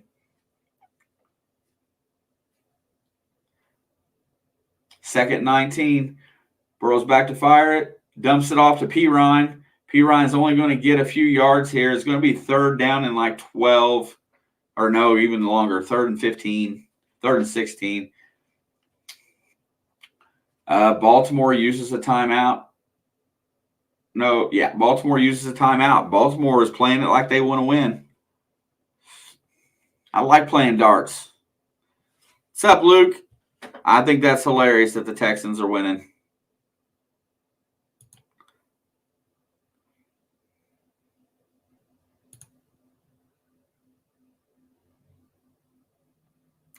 Tampa Bay is up 13 on Carolina right now. Got a long 3rd and 16 play here. I'd like to see, if I was Wink Martindale, I would draw up the blitz again, take my chances.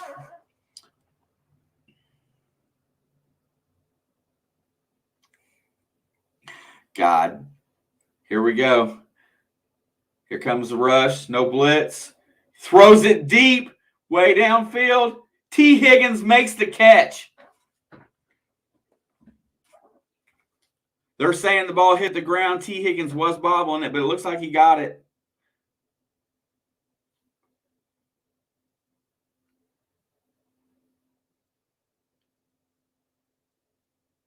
And there comes a challenge flag. I'm sure it's what it is. Or a timeout being called. Let's see. T. Higgins goes up. He has it there. I can't see it from that angle. There we go. This will be the one that says it. All right. Bam, bam. Going down with the ball. Can't see it there. His hand is underneath it. All you can ever see is his hand underneath the ball. I don't see it hit the ground. Let's keep looking. His hand is under it. Oh, he's trying to knock the ball out. So his hand, okay, this is going to be a good one too. There's 3 hands on the ball. He's trying to knock the ball out. I think that the defensive back, Stevens, with his hand in there, kept that ball from hitting the ground. That's going to be a catch. Trying to knock the ball away is going to make that a catch. I don't think they can reverse it. It looks like his hand was under the ball.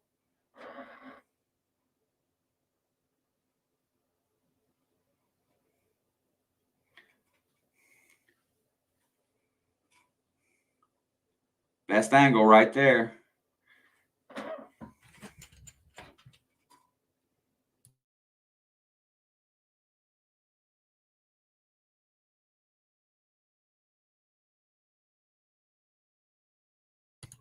Yeah, I'm no flipping genius here, but I think that's a catch.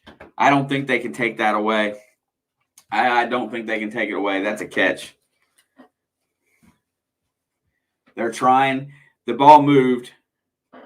That play was huge. It still is huge.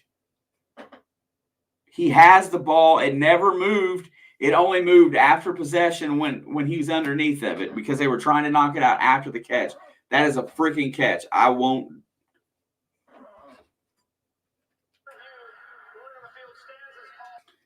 It is a catch. 1st and goal. Dude, I think Huntley's right now looks like a better quarterback. Huntley can run. Huntley has every tool set that Lamar has. He's got a more accurate throw, and he's not a dynamic runner, but he's a strong runner. I like Huntley.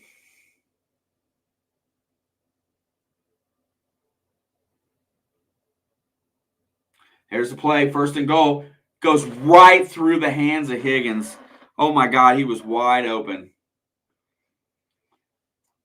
When you watch that in slow motion, Wink, you will see that the defender's hand is underneath the ball, and that's why the ball looks to move because he's trying to punch it out from underneath.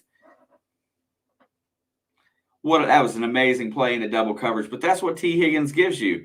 That's why they drafted him. He's a tall target. Michael Vick just needs to come out of retirement. Just don't let him have a dog. Play action. There's the toss into the end zone. There's going to be a PI, and that's going to be an interception.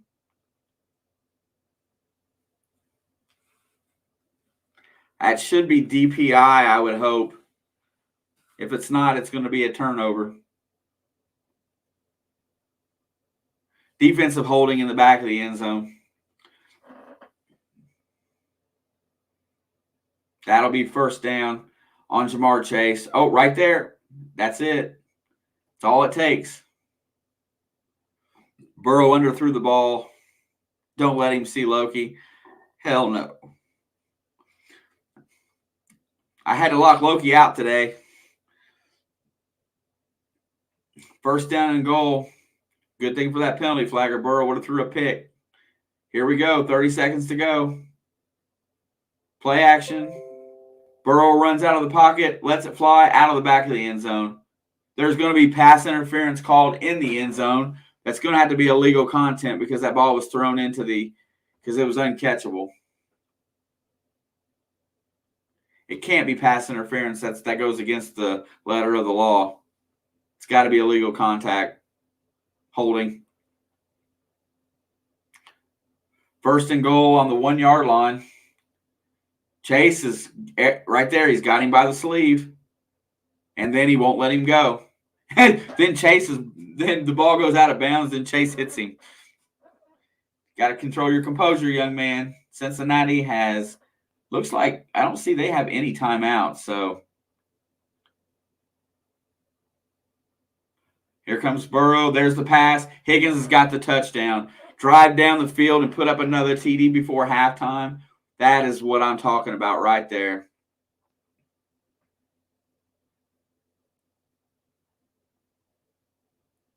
Oh, I think it's DPI, Wink. I agree. The fact that they missed a call. I mean, did Cleveland get screwed in that aspect? Absolutely. I mean, I think that was definitely DPI. We were talking about it. I don't know if you were still here, but we were talking about, positioning of the officials. That was definitely defensive holding, regardless of whether you want to call it or not. It's the same call that just happened there. But at the end of the day, if you're that receiver, you can't give up on that play. And you're right; they weren't calling that the whole game. There was a lot of letting them go in that game. And you know what? It was, but I don't know how to call that. When you leave it up to interpretation, if letter of the law says it was, but technically.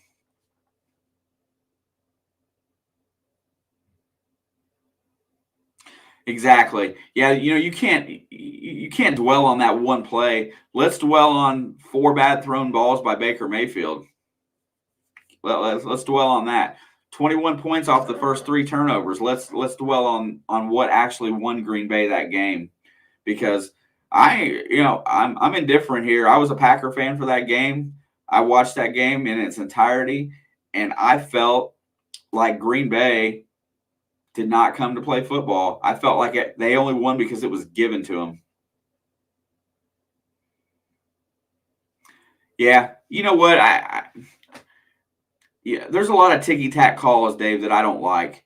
I like letting them play to some degree, but like Jamar Chase being held in the end zone both times there, those were pretty fair calls because they impeded his progress to running his route. I think that's deserving of being called as long as you call it both ways. If you're going to let them, have that extra bump in there, and so be it, let them hand fight a little bit, just don't hold. And, but here's the thing, Wink, and to that point, the comment is that they're still winning games. Even though they have not put together complete games, they're still winning ball games. And I think that's important. But they're not playing their best football. I think they played that way the whole year. Everybody right now is, writing them up. Rodgers is going to be the MVP, and they're planning this up to, that they're going to be in the Super Bowl. I haven't seen them play knockout football yet where they just dominate. Where I feel like they dominate a whole game.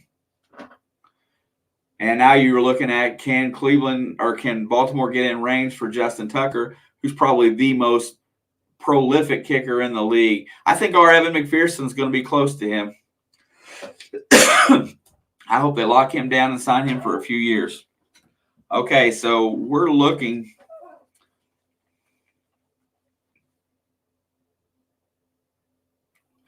Baltimore's on their own 35 with 11 seconds.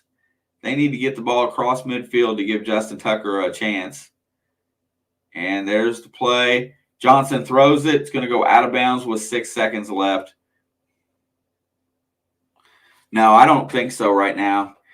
I don't feel like, I just don't feel like there's that many complete teams in the NFL right now. If Tennessee gets Derrick Henry back, they become a viable threat. I think Kansas City's a viable threat because they're playing pretty decent, but they've had their ups and downs this year too. Okay, there's 3 seconds left. They throw it. He's going to try to step out of bounds, and it's going to end the half. We're going to go to halftime, 31-14. Baltimore will receive the kick after half today. All right. But, yeah, I right now, I'm on the Rams train right now. I feel like they're getting themselves ready for the playoffs. I feel like the Cardinals are slacking a little bit. I feel like the Rams are stepping it up. Let's look at our playoff stuff here right now. Let's see if there's anything surprising me right now. Tampa Bay is up 19-6 at the half. Rams are up by 10 at the half. Jets are up a point at the half. Giants and Eagles are tied. Detroit and Atlanta's tied. Yeah, there's not a lot, not a lot of really implication games right now. Chiefs and Indies right now, and that's the bad thing, Dave. This Bengals team has a lot of the correct pieces. Just got to get them all on the same page and get them playing consistent. That's what these last 3 weeks are for, is try to build consistency. Today was a good start, coming out and punching, Baltimore right back in the face. See, maybe if Green Bay loses another NFC Championship game at home, the wheels are going to come off. I mean, they really are going to come off. But right now, I like the Rams in the NFC right now. I really do.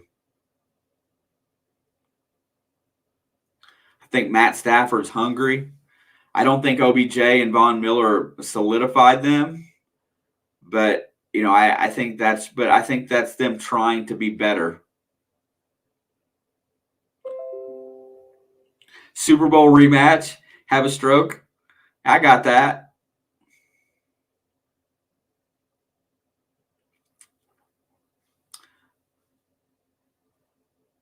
Let's see where we stand right now. I'll get my standings up here really quick. Right now, if we were to go into the playoffs as of right now, you would have the AFC would have Tennessee and Buffalo playing each other in a wild card. New England and the Chargers playing each other. Bengals and Colts. I don't like that matchup at all. So one team I don't want to play in the playoffs first round. Right now it would be Dallas and Minnesota, the Rams and the Niners, and Tampa Bay at Arizona. Oh, come on, Puppet. A defense is only good as the offense the position that the offense puts them in. And by that, I mean, if the offense has ball control, that was always what sucked about. Do you remember watching like Indianapolis Colts game with Peyton Manning? Peyton Manning could go down the field and strike so fast and put points on the board so fast that he never allowed his defense to rest. So it's not that they had bad defense. It's just that they were tired. They were always on the field.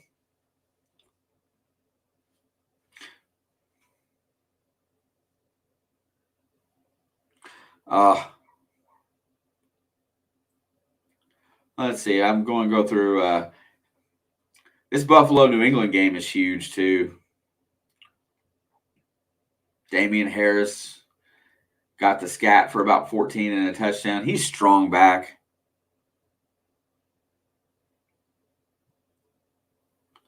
Yep.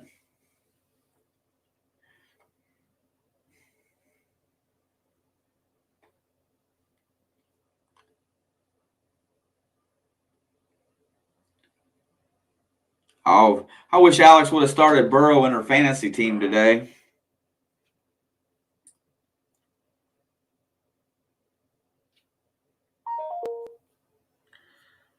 Oh, let's see.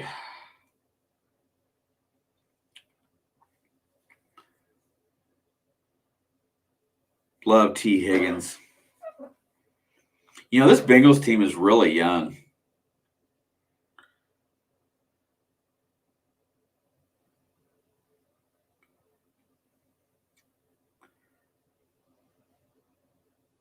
Well, let's see.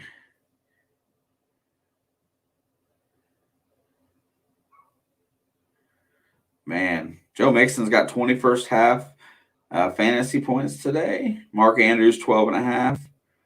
Cordell Patterson, who's my flex guy today, has got 8.2. Dun-dun-dun. Keenan Allen and Herbert are not helping me much here.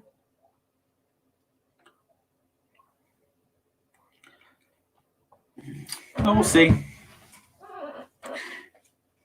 If the Bills lose this game, they're out of the playoffs temporarily. I would say they would go to 8-7.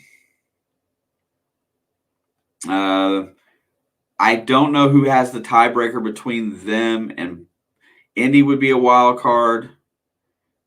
It really just depends on how the other teams play out today, because they have the tiebreaker over Miami. They do not have the tiebreaker over Pittsburgh, but Pittsburgh would have to win at KC today. The Colts are solidly the number one wild card right now, and Buffalo's Buffalo's number 2 wild card right now, and the Chargers. So no, they're not. They'd be right. It depends on how it plays out, but they would be somewhere between 7 and 8. It looks like, if they lose today, depending upon how things pan out. And Buffalo's way too good of a team right now to not be in the playoffs. You know, if you want to say one team that's overachieving right now, I would say New England's overachieving. But, remember, and we were in the offseason last year, and I know they're boring and to go back and watch, they're only fun when they're live. But Alex and I had some really serious discussion right now in the offseason about New England's money spent in free agency. And we both felt like taking Cam out of that system in his second year was a bad idea. And we weren't really sure how Mac Jones was going to progress. So we had them still playing a good season, not winning the division, but, with Cam, being like a 9-8 team with Cam. All things considered, Mac Jones has been a breath of fresh air, and Cam's really fallen, having to go back out and try to stay, in shape, and then pick up and then play with all eyes on him kind of thing. So you might not see him next year. I don't think Cam Newton will be back. Carolina, Sam Darnold. I mean, look at that. How's that going to work itself out? I think Carolina's going to be looking for a QB. Love Hunter Henry. Yeah, I mean, look at all the additions. I had at the beginning of the year, that was one of my tight ends. I had Hunter Henry as my tight end too. I just didn't feel that they would do as well as they have with Mac Jones. But yeah, we had there was a lot of lengthy discussion in here over the summer during training camp about, a lot of different, a lot of these teams in different ways. And we felt like going into this season, you can tell us, we felt like that the league had the most competitiveness that it ever has had in a long time. We felt like the teams were going to be that close. We didn't feel like there was going to be that many horrible teams in the league. We figured that the Jets and Jacksonville would probably be 2 of the worst for sure in the AFC, and I think that's really worked out.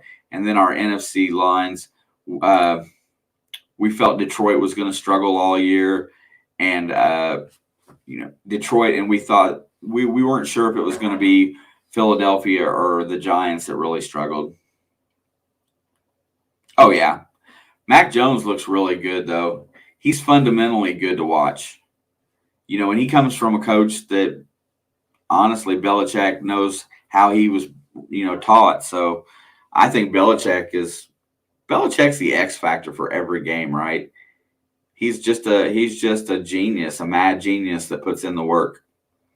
I can just see him never doing anything with his family, always, looking at X's and O's on a chalkboard in his office every night. That's what I can see his life being like. But it's funny that not a lot of his coordinators have really done well leaving there. Halftime's too long.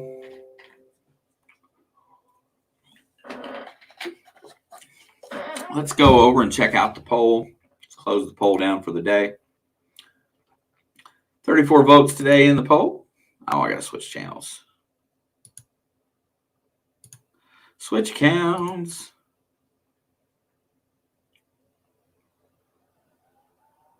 Hate him because he's not your coach. I don't hate him. I have the most respect for him. I just think, and even all the cheating crap and whatnot, that guy wants to win football games. I don't think he cares whose feeling he hurts. He just wants to win. All right, ending the poll today. I mean, pretty lopsided. Everybody kind of felt that today's game was going to go this way. I don't think this game is over. I really don't feel like. I just really don't feel like this game is over yet. I feel like we're going to have to come out and play like we did in the first half to win it. I think we still need to probably put up, what they got, 14 first half points here. I think we're going to have to put up, 10, 17 points in the second half.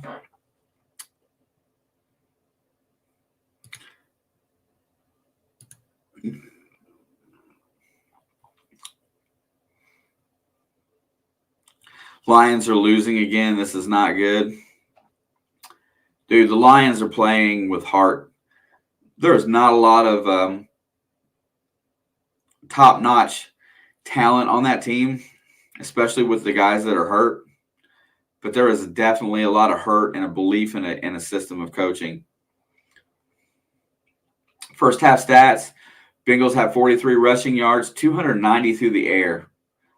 10 yards per play, 20 first downs. Those are solid numbers, and they're doing it without having to run the ball today. I mean, they're getting effective runs, but they don't have to run it today. Josh Johnson, hey, you know what?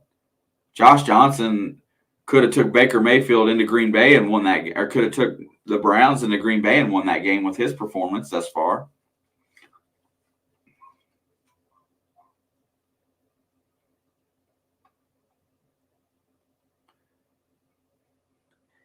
But I think our three wide receivers match up.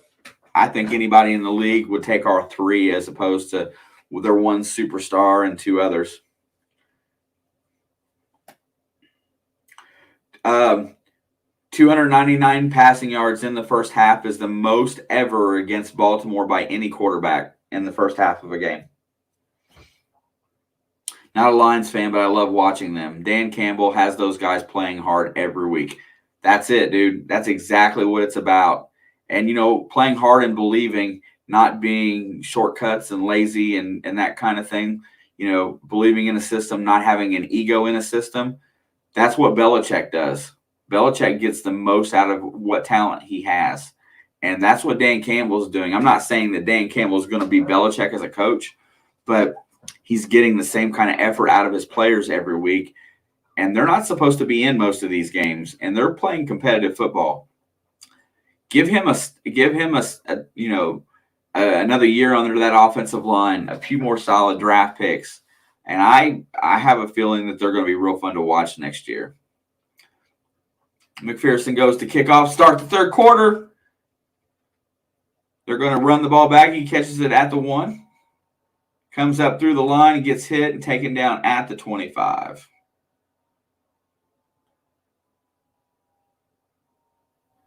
Wallace brought the return back. Yeah, I don't like Goff. I really don't. But you put Goff in, Goff can be a system quarterback somewhere. The Rams almost got a Super Bowl. Stafford's got his third interception. Nice. There's the ball thrown out. Nice catch by Andrews. He's not going to get the yardage, but what a catch. And Mark Andrews is tough. Gets about a 2-yard gain, gives me some more fantasy points. I'll take them. All right, Jesse Bates, one of my featured players for today, playing safety today. think they're playing that safety position a little deep today, but throws it downfield. Bates better be there, and he's not.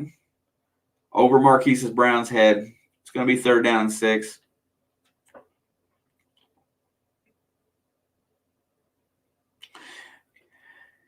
Yeah, I mean he can put out a game plan, Wink. I mean he plays ball.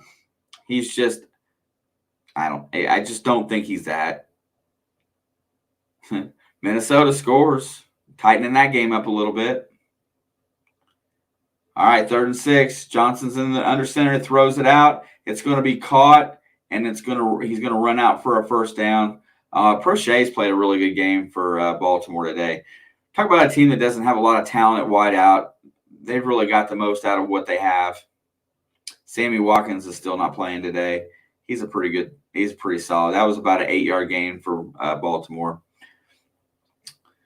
1st down and 10, 13:55 to go in the 3rd quarter. Still moving the ball, their own 36. It's going to be a handoff to Latavius Murray. He's going to get stopped after about a 1-yard gain.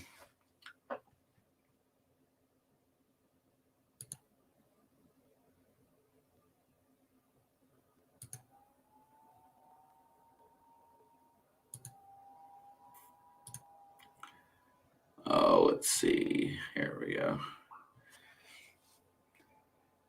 New England's up 17-7 in the 3rd quarter. And he's going to run in. He throws it out. It's going to be in good for a 1st down. That's going to get them right at the midfield line, maybe a little bit. I love chaos. So I guess I love the Viking. I love Vikings.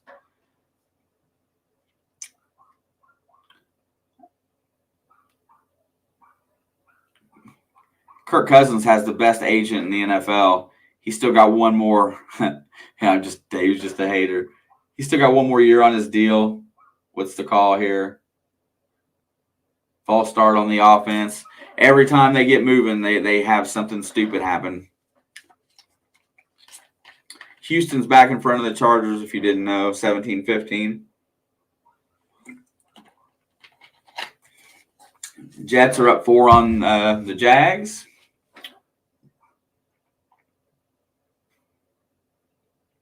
James Robin is out of the game at an Achilles injury. That's not good. There's going to be a sack. Hendrickson takes down Josh Johnson for his 2nd sack of the game.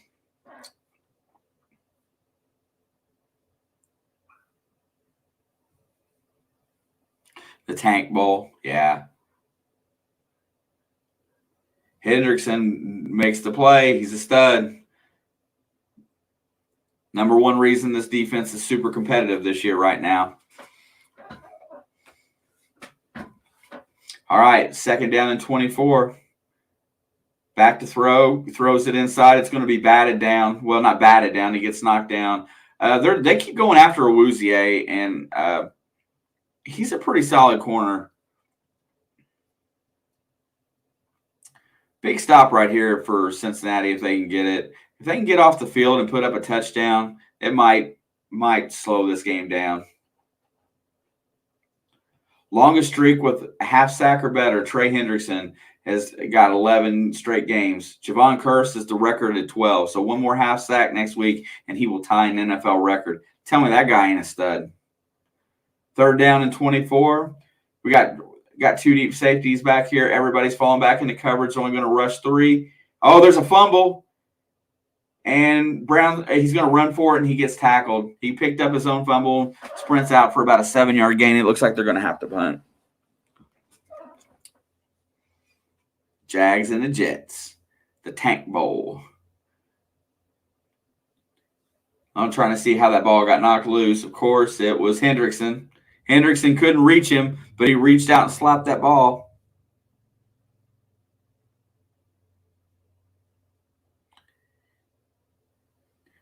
Which Chase?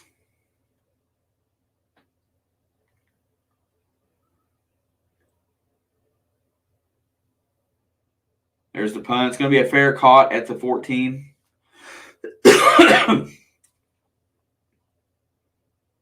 Chase Daniel. Wow.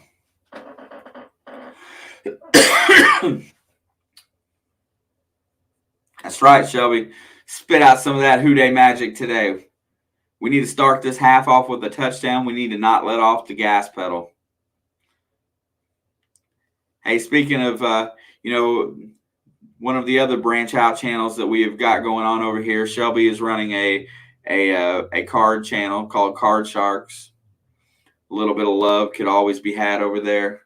I think, did you pass 100 subscribers yet, Shelby? I know you was close. I know you probably haven't been paying a whole lot of attention to it, but I know you was close.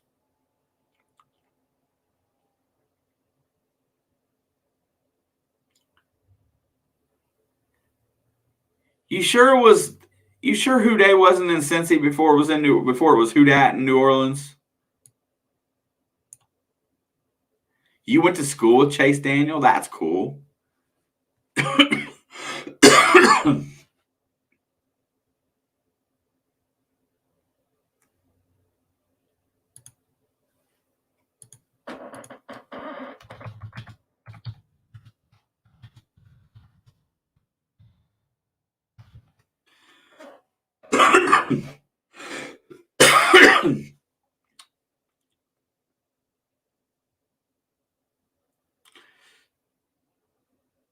So the Houday phrase came out in 1981.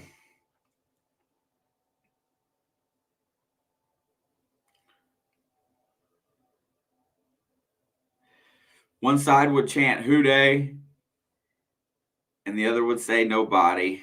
Houday versus Houdat. This is a topic. Wow, I didn't even know this was a topic.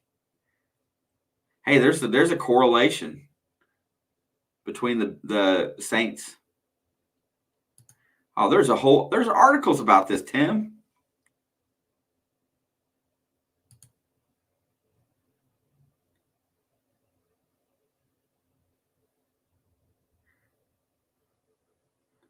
Wow.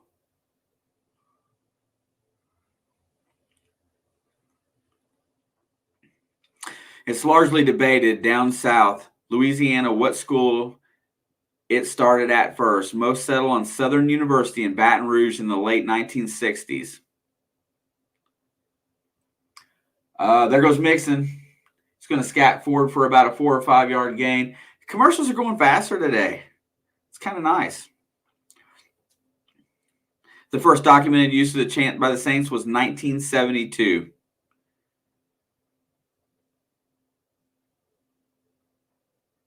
Came popular in 1979. So 2 years prior. So there you go, Tim. You're correct. Second down and 7. Burrow's in the gun, throws it. It's it never really kind of came out of his hand good. Yeah, Tim, I'm sure that either stuff that's recorded or could be recorded for the cards, we got plenty. I picked up a card collection from somebody this year, and I got some excellent old baseball cards that I'm going to probably hold on to for a long time. But there's a lot of rookies that I got from the 80s that are solid for a lot of different teams. Third down and 7. Burrow's back to pass. He's going to try to run for it, and he's going to dive forward for the first down. Burrow, I don't like watching him take off and run like that. But we have, when it gets really cold, I have a feeling when it gets cold and football runs out, I have a feeling that Shelby and Alex will get back into really putting out the content. Kitty thieves. All right, 1st and 10 at their own 29-yard line. Burrow is under center. Mixer's the single setback. Gets through for a couple. Atlanta and Detroit are tied. Philadelphia takes a 10-3 lead over the Giants.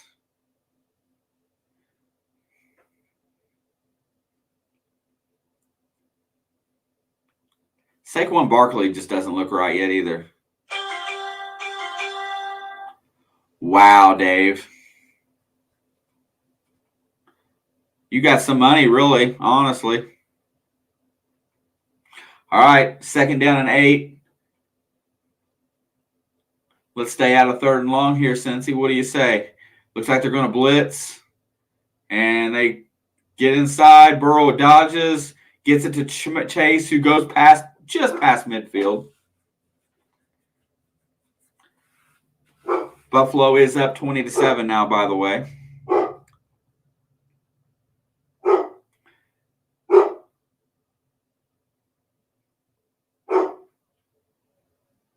My dog is not happy. Somebody must be out in front of my house. Play action. Burrow's going to let it go. Hits his outlet to Mixon. Mixon dodges one tackle. There's probably going to be an offensive hold here.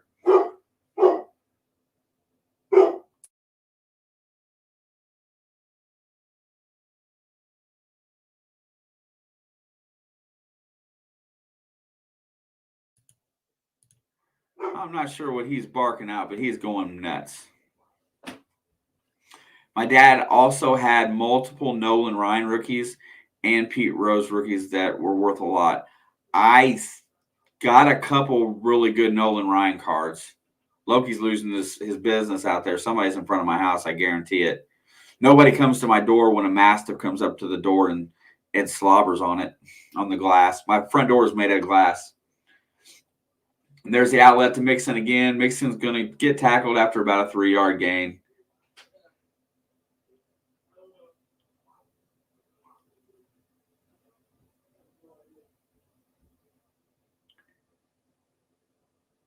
$7:46 left to go in the 3rd quarter. It looks like no, he's complaining outside. He's not coming in right now because he can come in during the next one. 2nd and 17. Burrow's on the shotgun, reaches out, hits Chase on the outside. Chase gets to the outside and is going to get the 1st down. That was poor tackling right there. Jamar Chase got an extra 10 yards on that play just because nobody tackled him.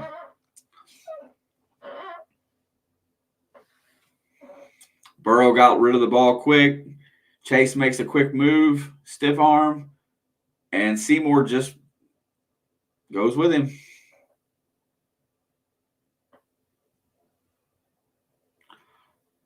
Oh, and they're going to hit him with a penalty. Unsportsmanlike contact. Jesus Christ. He got the 1st down. He reached forward and spun the ball on the ground.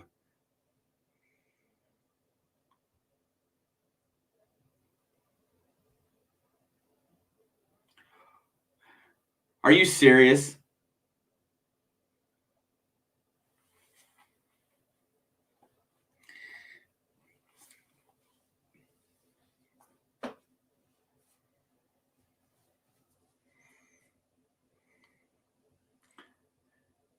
And it's going to be after the play, so it'll be 1st and 10.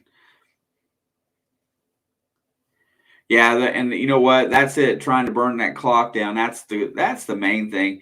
You know, if you're trying to put away a game, it doesn't matter how much you score in the second half.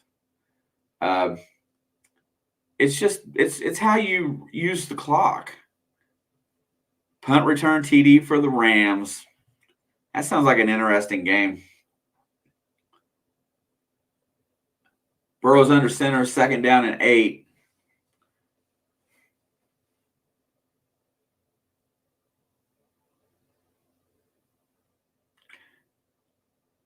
There's a snap. Here comes the blitz. Picked up. Outlet to Higgins, and he's going to get a 1st down.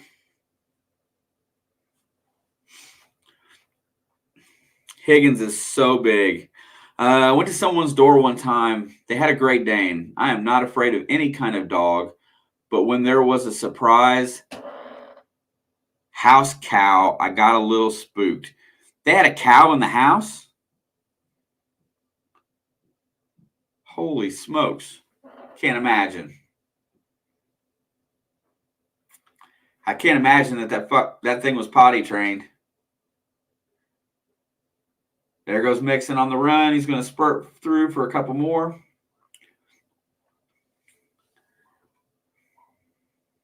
That's right, Alex. Hooday!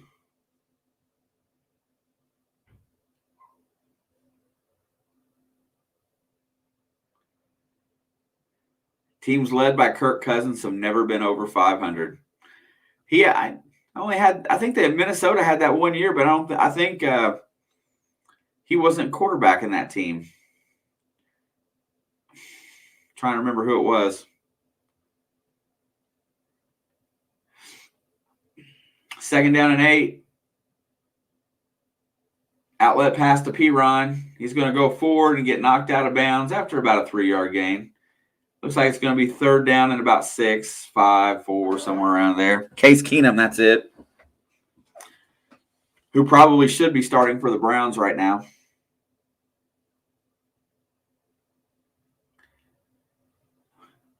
I've heard of that. I knew that too, sis. All right, 3rd and 5. There's the snap. Burrow's got good protection this time. The ball is knocked down, and it will be 4th down. Honestly, I can't imagine that they would go for it here, but since they are so close out there, they might.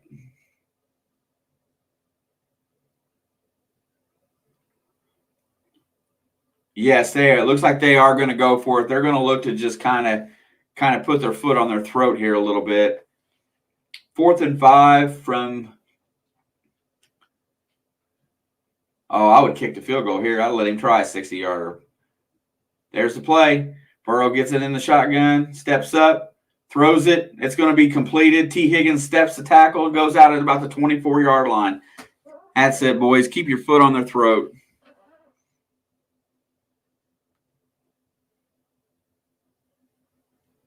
That was Case Keenum.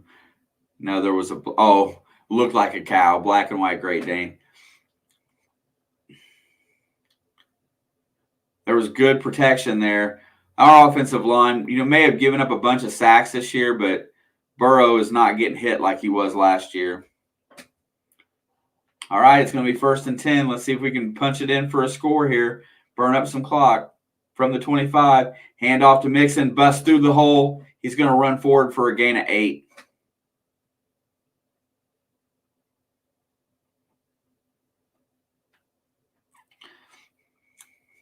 Hey, Dave, I think Baker's just out of luck. Mac's a rookie.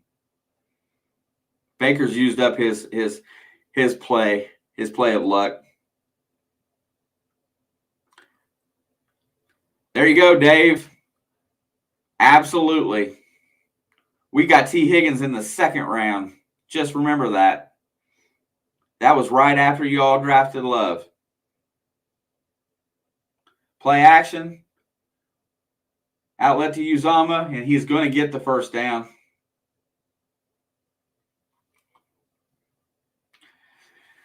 I don't know when it started, but the clock's going to be under 3 minutes when they snap the ball in this 3rd quarter. 7. Puppet, my wife had a albino Burmese python that was 12 foot long that she slept with in a bed when she was young. His name was Jake, or her name was Jake. I'm sorry. It was a female. True. There's a handoff to Mixon again. It doesn't look like he's going to get any positive yardage, but there is a flag on the play. Clock's going to be stopped with 2:34. It's going to be a hold against the offense. Yeah, it's over 8 minutes at this point.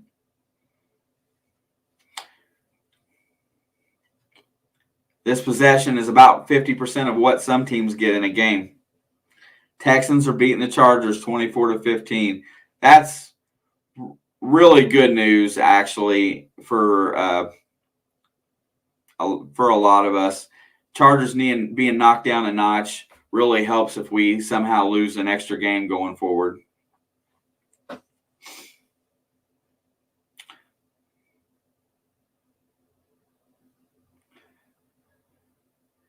Boyd gets hit ahead for about a 6-yard gain on 1st and 20. Puppet, we used to keep them. We had all kinds. I know she had this one when she was young.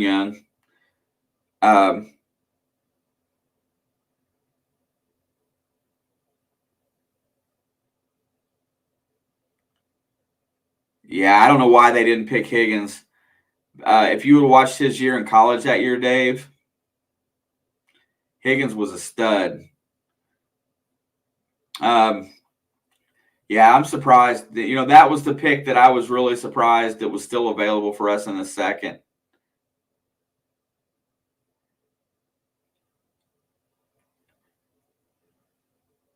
Yeah, our house. We went through everything in this house: chameleons, snakes, reptiles,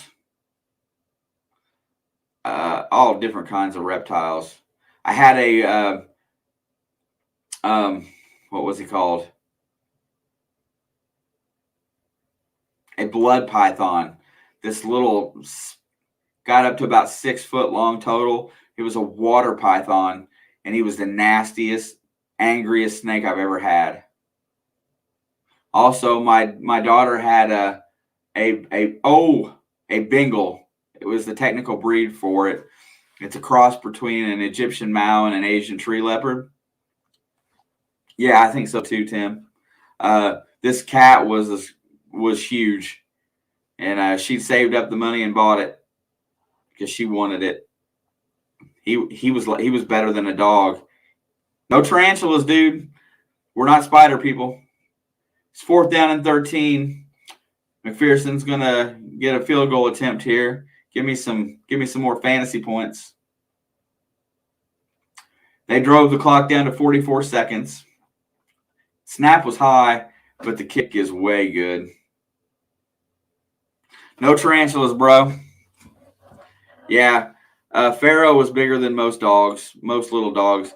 He had his leg span when you stretched him out. Like, I can't really show you with my hands in here. Well, see, when you stretched his legs out and held him up under his legs, was over 24 inches. He was really long. But when he walked around the house, he looked like a domestic house cat. But you stretch him out, and he was long.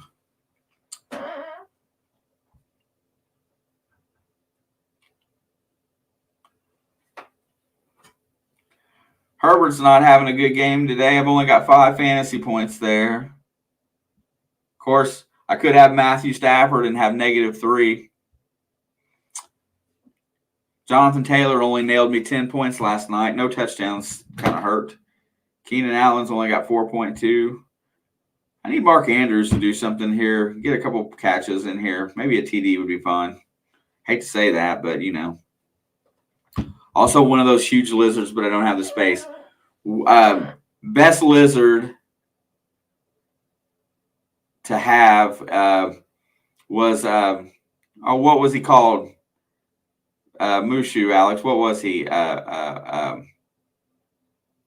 Midwesterners be wild. Yeah, we're not Southern. No, not an iguana. What is he? God dang it. I can't think of what kind he is. Bearded dragon.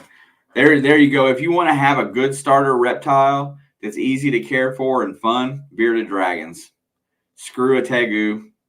Screw iguanas. At least 10 and some change, I'm pretty sure, Tim. Bearded dragons are pretty fun. We had a lot of fun with ours. Yeah, Bengals fans don't look stressed out today. Concentrating on their drinking.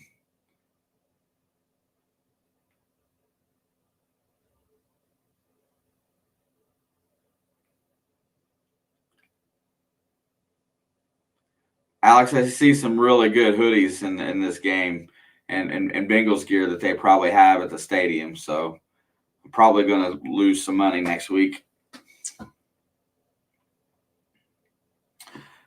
Yep. One of our saltwater aquariums, we had a Stars and Stripes puffer fish that was outgrowing the tank. And when we took it up to our local pet shop and gave him back, he ended up, and I can't remember which one, but it's in the secondary of the Bengals team.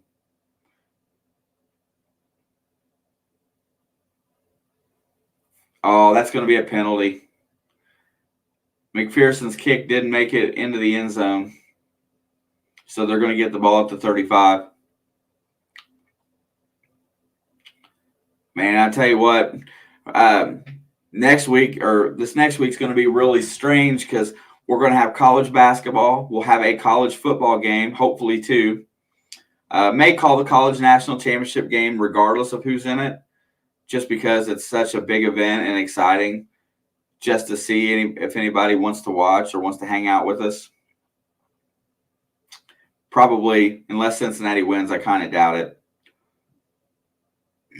Maybe, though. First and 10, Johnson's in the shotgun.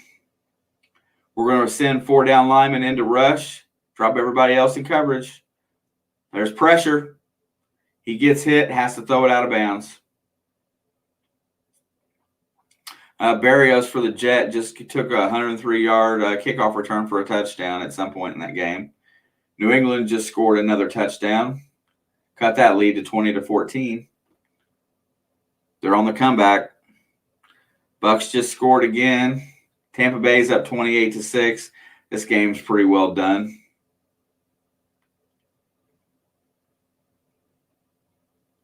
Sam Darnold, 4 for 6 for 75 yards.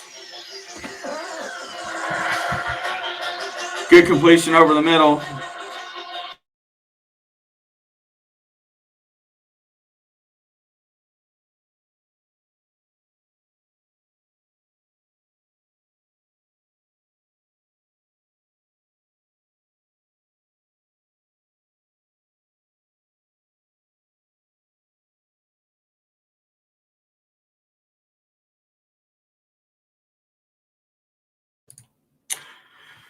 Pass over the middle to Andrews was tipped and dropped. Sorry about that. I had to take that phone call.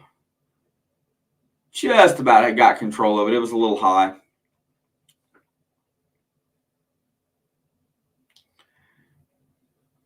Looks like it's going to be 2nd down and 10.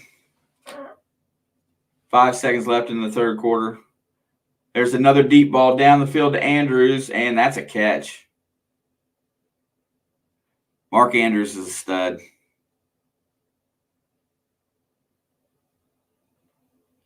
Space is real. Earth is a pyramid, and that's how I know.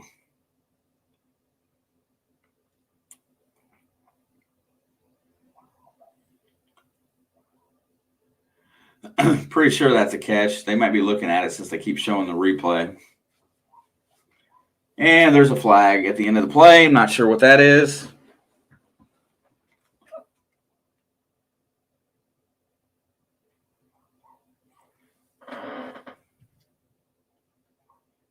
Maybe unsportsmanlike for hitting the quarterback.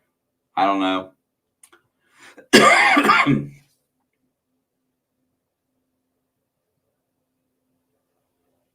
Got to read up for the context to the last thing I said. Yeah. I can't hear it right now. Wink Wendell, he's purring right now. These Bengals are purring today. They're just trying to get through to the end of the game. Just don't play dumb.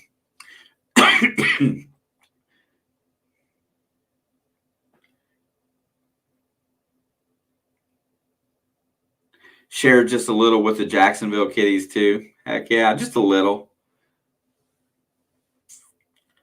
Oh, my God. I don't think the Jacksonville Kitties are going to win today, are they?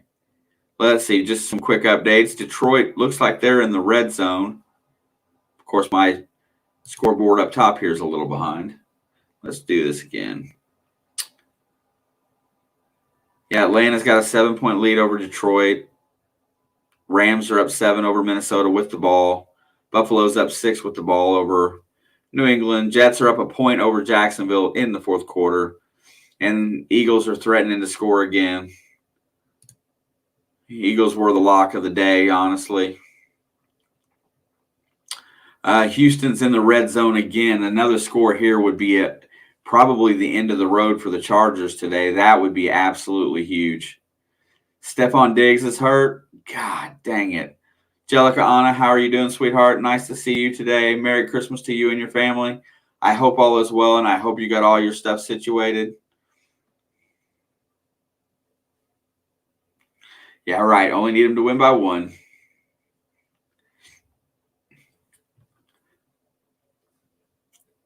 Yeah, when we get done here, give me about when this finishes up, give me just a few minutes, and I'll flip over to the other stream, and we will talk some Chiefs. Definitely talk some Steelers because I know a lot about the Steelers. This game I should be pretty adept to call until Alex gets off of work. Got a lot of information and knowledge about both teams and style of offense and stuff. On what, Dave? Oh, the Buffalo game?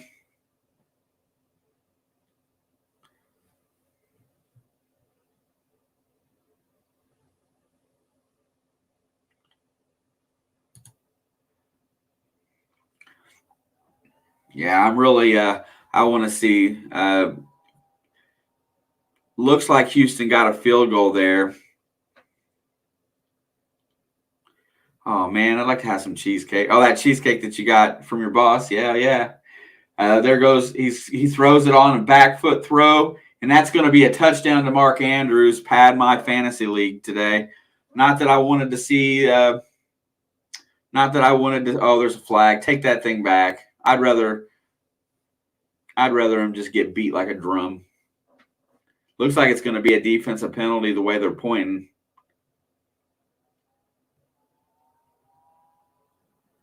Yep. Holding on Jermaine Pratt. There you go.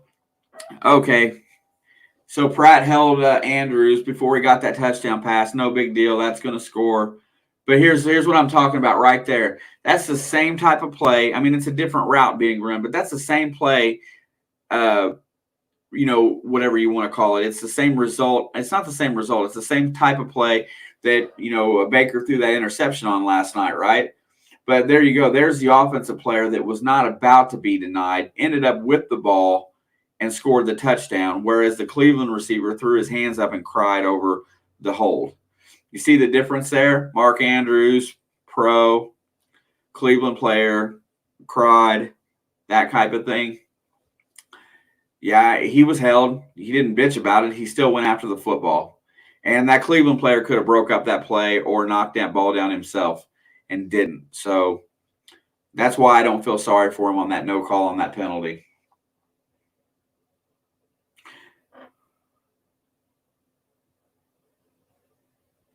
I would definitely take some cheesecake about now.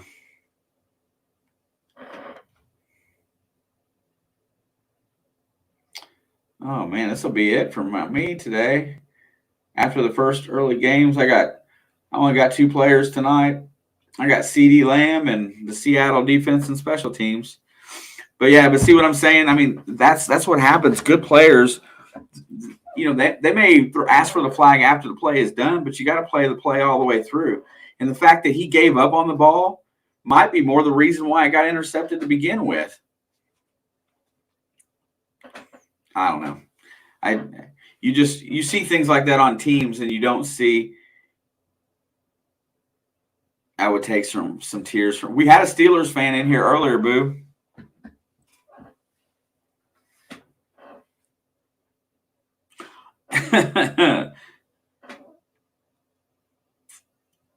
Full-blown man tears. I would stick to full-blown puppy dog tears right there. This game here is not over with yet, but one more long sustained drive, and we can take this one to the bank and start thinking about 425 today. I think Pittsburgh D shows up. I think at least for the first half of the game, it's going to be pretty tight. I don't think their offense has got enough firepower to win the game, but yeah, we had one in here with a Steeler logo earlier.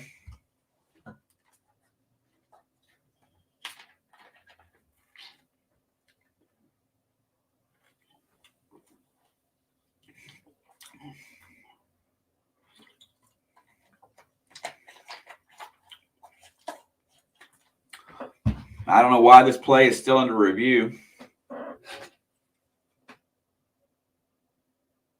Oh, that's why.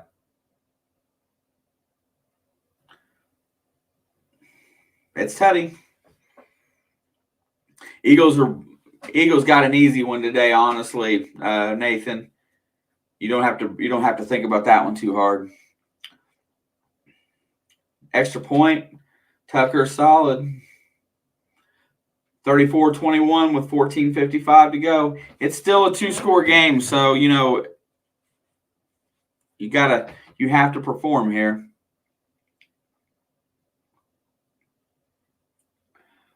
Oh man, I can't wait to.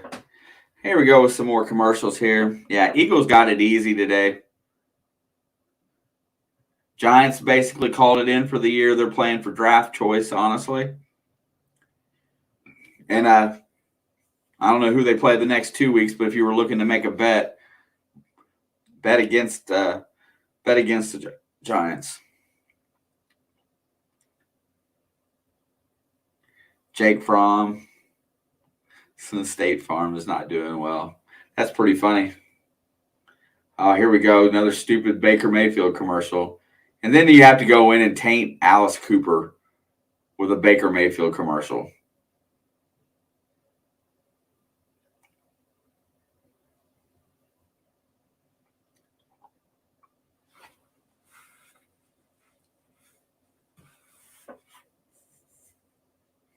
Yep, that is true. Daniel Jones and Joe Judge will both be back next year, but I have a feeling that it's going to be a make or break year for that team. It might be time to blow it up again.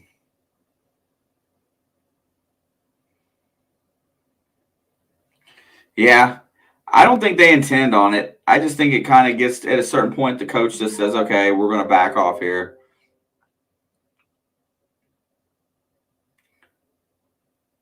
What?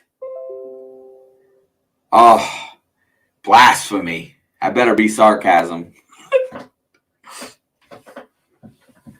I don't like Baker's commercials. They drive me nuts. Maybe it's because I've seen them 17,000 times.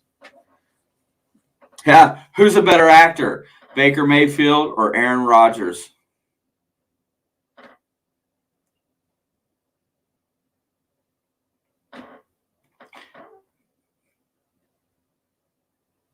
They both like doing it.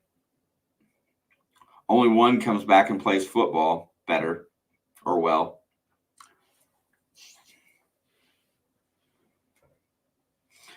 Here we go. This drive here, this drive for Cincinnati is kind of big. Yeah, Rodgers might be the better actor too. He's really good at lying. Acting like he hasn't gay for 20 years. I think he just wants to be a samurai with that hair. Short kick. Taylor falls on it.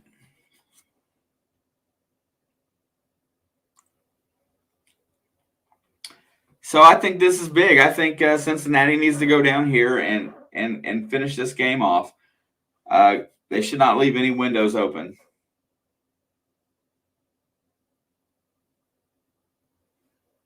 Oh, they're showing Christmas last year watching Joe Burrow walk on his knee.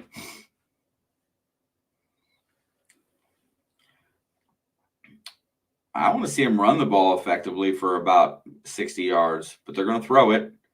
Mixon picks up the blitz. Jamar Chase gets hit on the outside. He's going to squirt forward for about a 15-yard gain. Joe Mixon just picked up a nice blitz there. My hair's longer than the Patriots dynasty. That's some long hair. Did Buffalo just score again?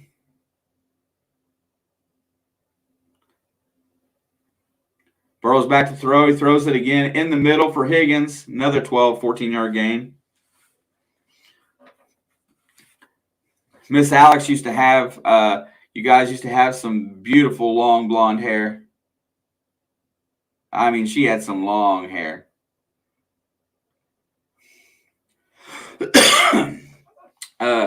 Chargers cut it to a 4-point deficit with 5-something left to go against Houston.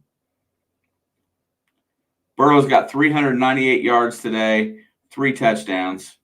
Alex, you should have started Burrow today.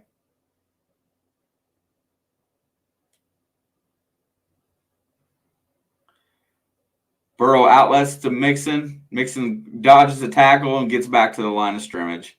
But I'll take the fantasy point.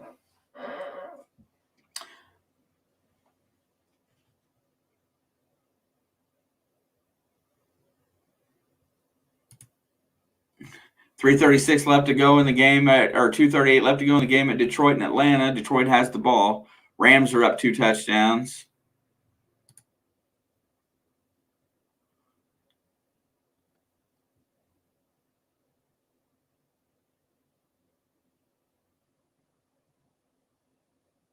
Looks like Atlanta's got the ball now.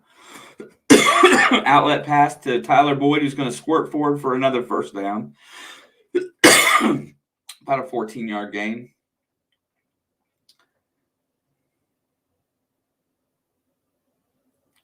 You know, the problem, I mean, I guess it's okay. The problem is that they're just marching down the field and really fast here. There's only 12:40 left in the game. I was hoping that they would just drag the clock out like they did last quarter, but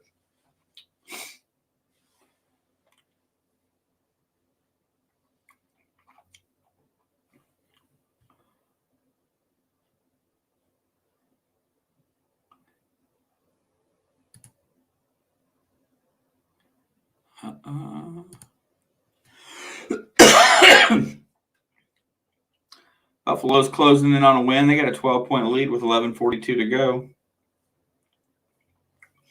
All right, 1st and 10 from the 39. No running backs in the backfield, so we're committed to throwing the ball here. Wish we were running it. Outlet to Uzama for about a 5-yard gain. CJ Uzama. He got a butterfly tattoo on his arm. Baker's the new Eli Manning without the rings, but without no rings, you know, Eli's still a Super Bowl winning quarterback. Yeah, killing the clock or scoring points, it's all good. Joe Burrow is the only quarterback to throw over 400 yards and 3 touchdowns in a game against the Ravens twice. He is in very elite company. There's another pass. Jamar Chase dodges a tackle. He's trying to get to the outside. He cuts it down inside the 15. Gets knocked out of bounds at about the 11-yard line.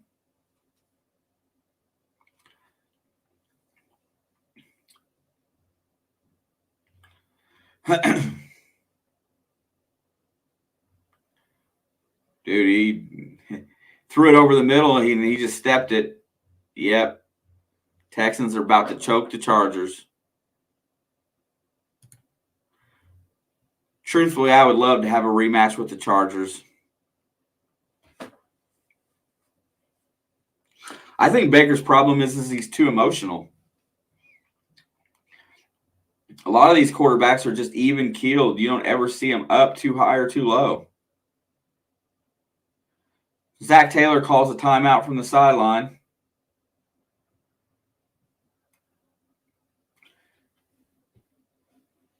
Ooh.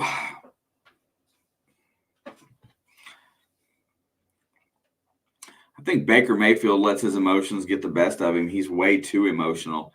And then, not unlike Patrick Mahomes early in the season, he tries to do too much at that point, and that's where he gets into trouble.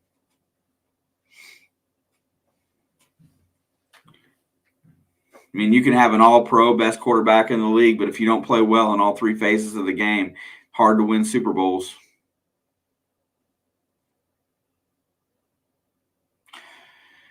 First and 10 from the 13.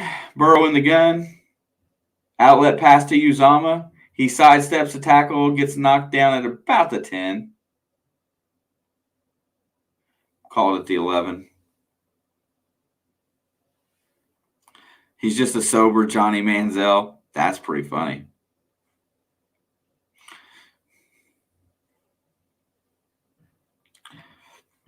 Johnny Manziel, he didn't have a chance in the NFL.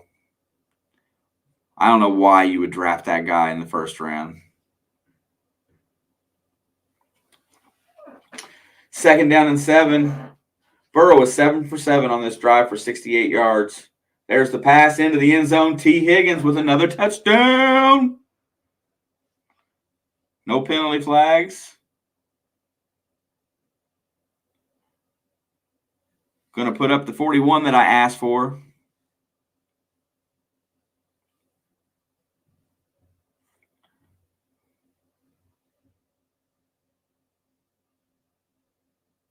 Absolutely. I don't I don't like him at not one bit. I didn't like him coming out of college.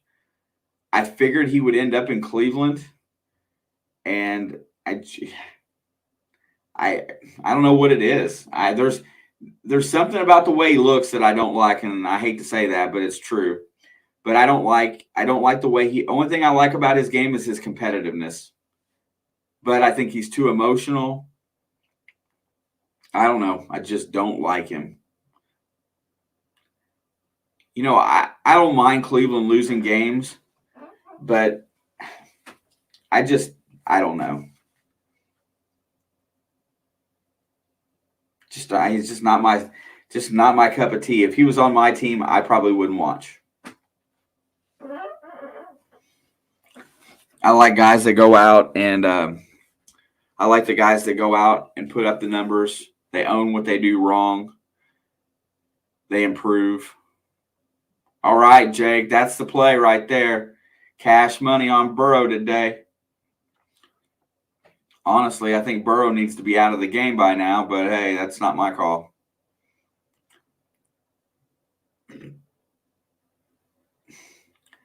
Yeah, see, there you go. But that would have been a warning flag, going into the pros. I don't know.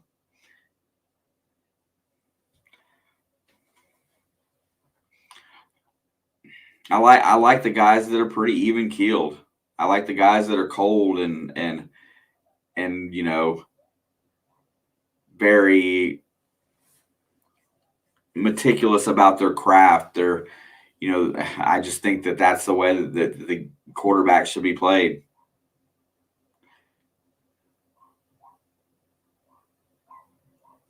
I would say it was a warning against anyone but Kansas. Yeah, in Kansas at the end of the day, when's the last time they had a solid football program? I mean, Browns fans, Pittsburgh fans, Raider fans. That's three of the most toxic fan bases that I've ever heard. Now, at the same time, they're loyal. Uh, Dallas fans overestimate their ability every year.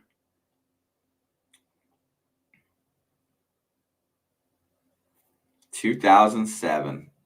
Wow, it doesn't seem like that's a while.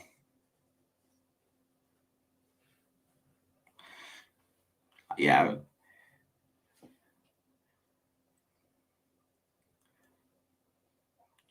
I was really glad that we got Burrow just because of how he plays. I like the way he approaches the game.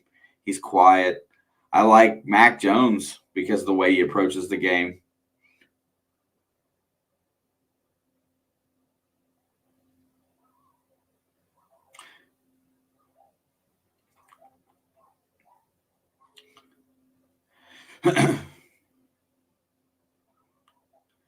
Yeah, I think I was trying to sit here. I was trying to go through a list of no punts for Cincinnati today. They've not been stopped one time.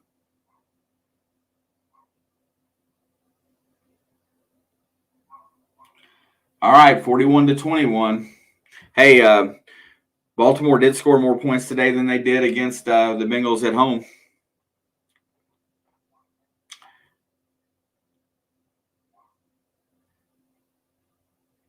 Johnson steps up in the pocket. There's going to be a holding call, incomplete pass.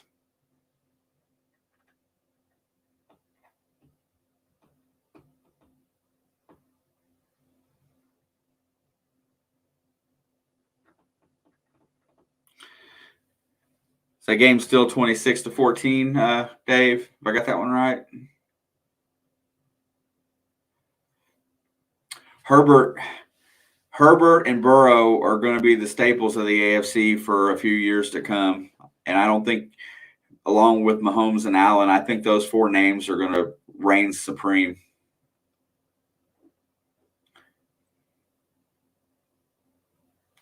I think teams will play against Mac Jones better next year.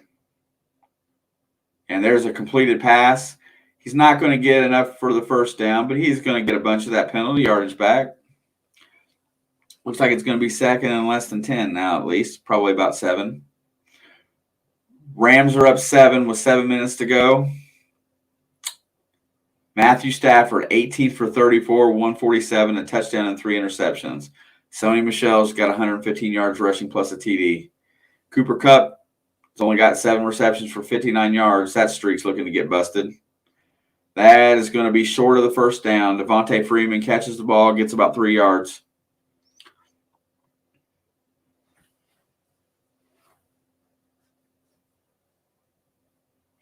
Oh, that's horrible. Offensive line's gotta do something to protect their quarterback on stuff like that. I get it, but God. 3rd down and 2 here. Bengals defense would like to get off the field here. I'd like to see Brandon Allen on the field for a little while today.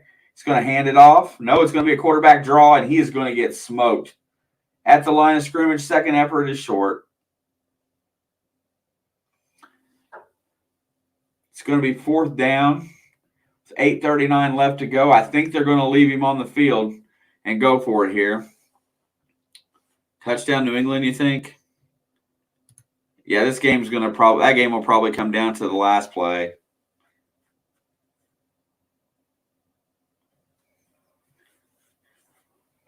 Fourth down, looks like they are going to go for it. 8:16 to go in the game. I don't know that this is a big stop, but it'd be good for the Cincinnati to get off the field here. There's the snap, there's the handoff, and Latavius Murray gets stuffed in the backfield. Turnover on downs. Bengals are going to get a short field here. Hendrickson come across the line and stuffed him. Yep, 26-20. Buffalo's in for a touchdown, 7:35. Are they going to give them a chance to win this game? Dude, Hendrickson just come in and stuffed that Latavius Murray on that 4th and 1.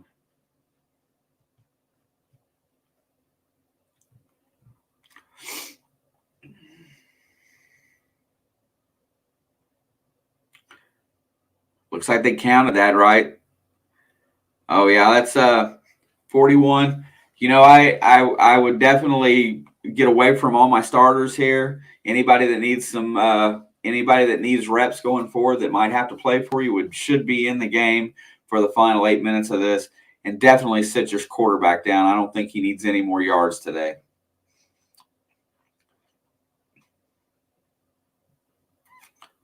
I heard the comment in here one time that says, you know, when you talk about benching your quarterback like that at this point, that the quarterback doesn't want to come out of the game. I know he doesn't want to come out of the game, but to say that, you know, you try taking him out because he doesn't want to come out. If I had a guy that had just had knee surgery last year, as soon as I could get him out of a game to preserve that knee, I would. The Tank Bowl continues its craziness. Let's look at some scores here really fast while we got a second on commercial. Jets are up 2. Let me flip on that one for just a second. 23-21.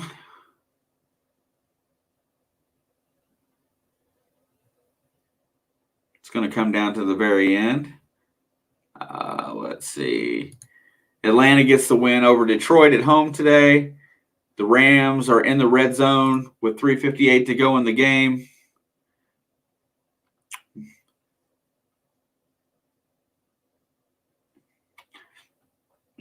Let's see. That doesn't look too interesting. If they score here, it's pretty much done.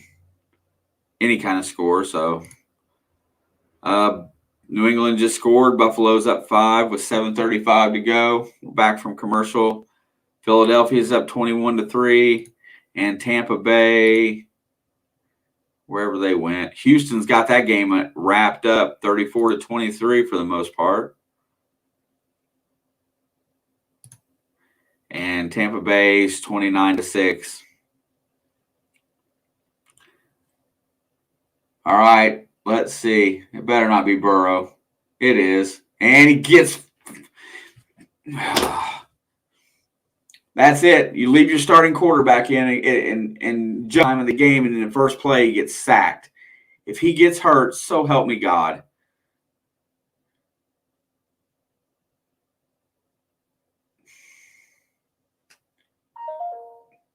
Am I the only one that thinks that way? Why play him at this point? Why? Take your starters out. If they accrue an injury going forward, it's just dumb. Hand the ball off. 3 times, punt it. I don't care. What is he after? Trying to get Chase hurt going across the middle like that? It's 3rd down and 18.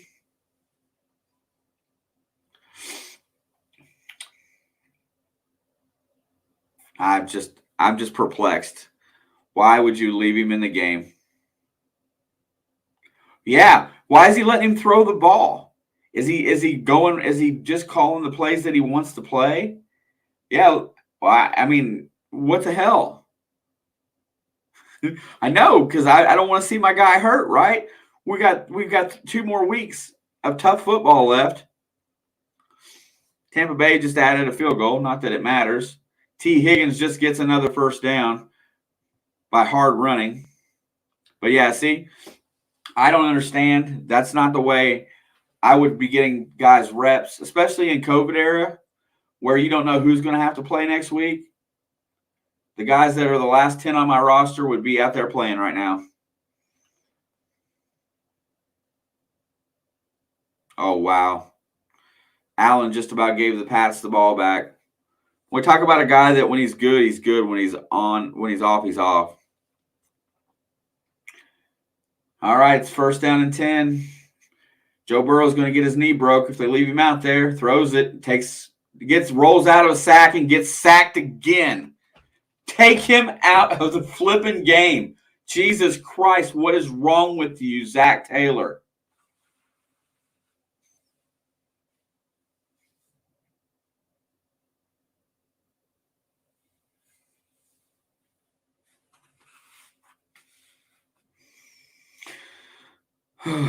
Oh, my God.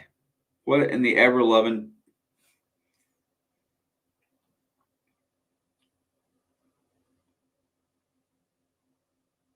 Second down and 20. Burrow still on the field.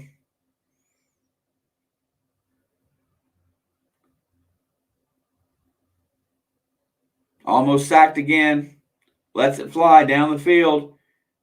And that is a touchdown for Tyler Boyd or T. Higgins. I don't know which one it is yet. See, and that's just adding insult to injury. What the hell do you need to be throwing 40, Tyler Boyd? Why do you need to be throwing 40-yard passes on a team that you're up 20 points on? Is that arrogance? I mean, what is that? Why do you do that? I mean, I understand not taking your foot off the pedal, but the game is won. And Burrow just about got killed. Just about got killed.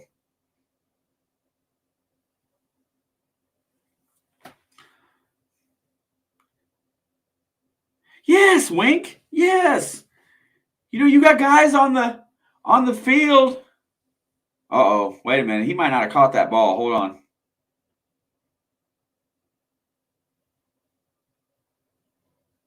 Oh, I think they're going to – I can't see it hit the ground, but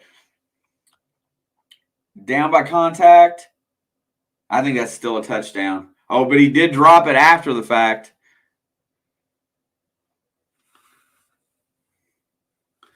That's coming back. He's saying, oh, shit, I dropped it. Dude, it's just stupid. Come on.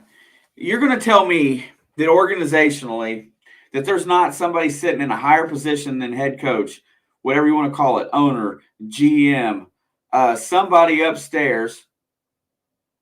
They might call this a touchdown because he didn't strip it. I don't know. Anyway, I don't care. That's got to say, hey, there's no real gain on leaving your starters on the field right now.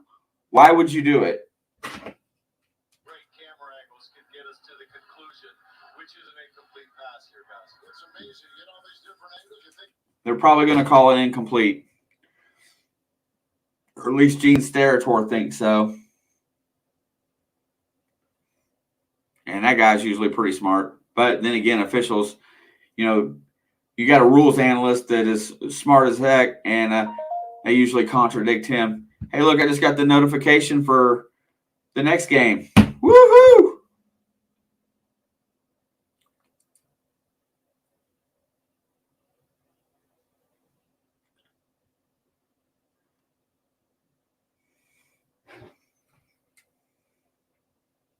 Only sacked once previously on the entire.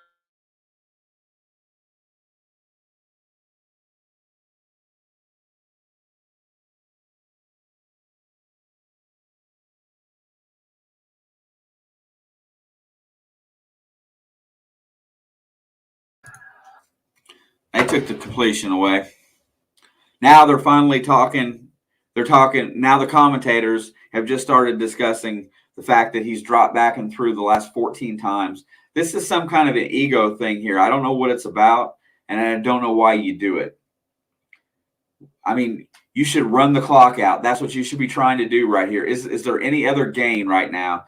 Your third and fourth string running back needs to be on the field. You're not out here collecting stats. I mean, what is there to gain? I don't understand it. 3rd and 20, and we're in the gun again. Just run the ball. No, got to throw it. Here we go. Burrow sets back, waiting. It's got good protection. There's the sack. No, he gets out of it. And now he's smashed. He got smashed again and threw for the freaking end zone.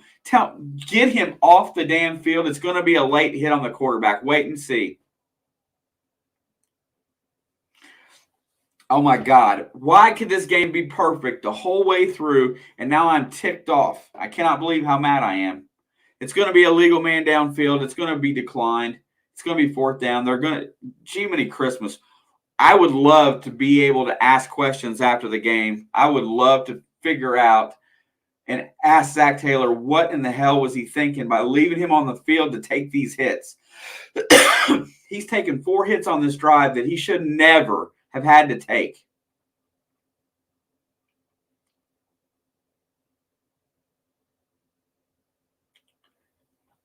They're acting like this stuff is just fun.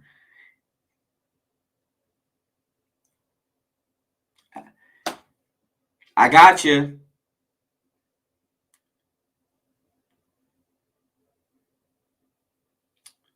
McPherson's going to miss the long field goal. I don't know. That was kind of a different field game the whole second half, though. You know what I'm saying? It felt like it. Yeah, I don't understand that. You know what? Just imagine what would be the fallout if that play right there that had zero meaning on the rest of your season, if that play right there would have got your quarterback, got his knee broke again. Would you fire the head coach immediately? Whoever left him out on, I mean, there's 5 minutes to go in the damn game. Can't you be content with a 3 and out? I mean, golly. Yeah, I'm a little bent right now. I just don't. I see it as unnecessary.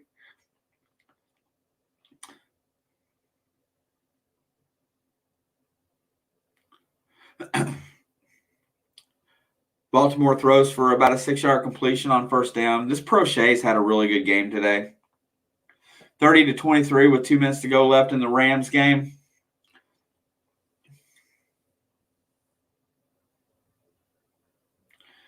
Second down and 4.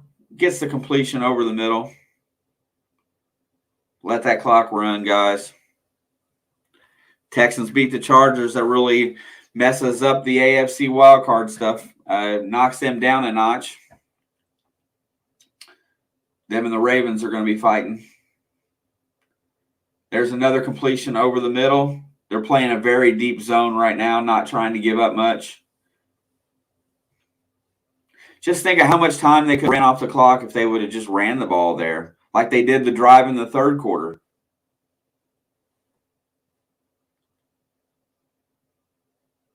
Philadelphia is up to 34-3 now.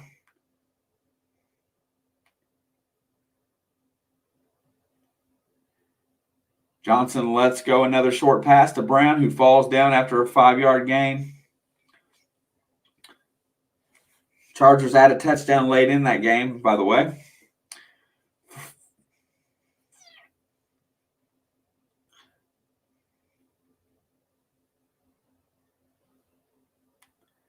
I'm just I just can't get over the fact that they're going to leave him on the field. I mean, what's wrong with? Even at the same time, Brandon Allen is more than capable of quarterbacking. He could use a few reps. He's been sitting down for a while. If he comes back on after this drive is over, I'm turning the TV off and just waiting for the final because I can't watch. It's absolutely ignorance. I just don't know why you feel that you got to keep trying to put it on a team that you've already got beat. I understand that you don't want to let them come back, but they've shown no signs of being able to come back. Timeout, Bengals. What are we calling timeout so we have plenty of time left if we get the ball back? Jiminy Christ.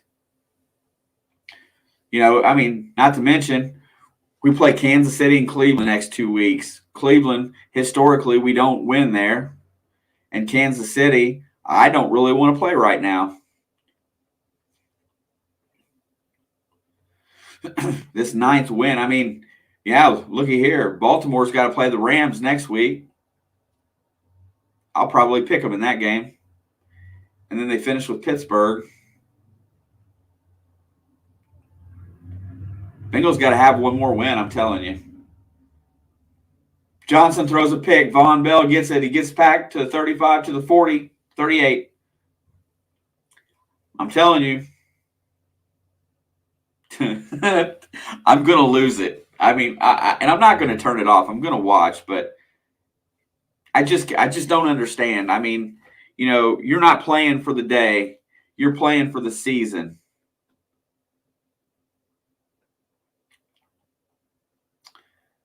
No shame in the job that Josh Johnson did today after being picked up on the 16th, being in the system for 10 days.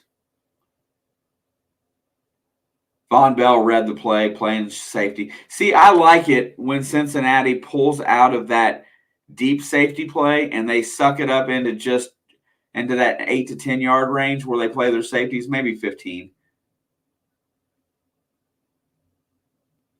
Burrow's still on the field. They finally hand the ball to Mixon out of the gun. Baltimore has all 3 timeouts. I'm sure they're going to use them on this possession. God dang it. Heck yeah. Yo. You might, if you want to jump in for a little bit at halftime or something, we'd love to have you, Wink.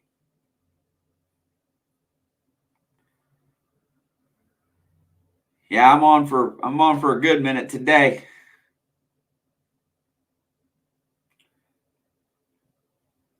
Still bent. I'm bent out of shape at the moment. Burrow's in the gun, 2nd down and 8.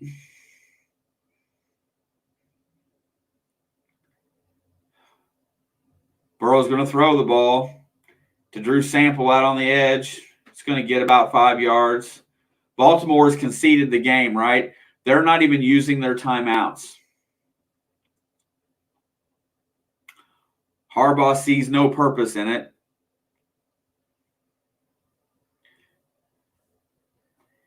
He wants that 500 yards. That's all he wants. That's so cocky. My respect level dropped a little bit for my own team today, to be honest.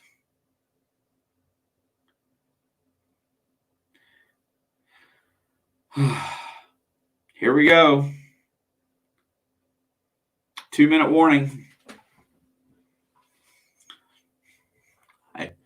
If any of you guys want to continue this on over at the other stream, I'll be starting it shortly after I close this one down.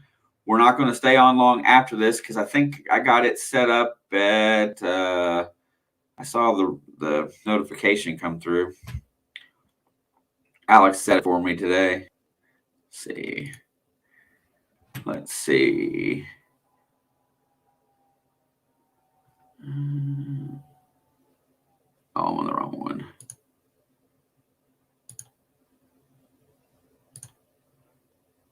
All right.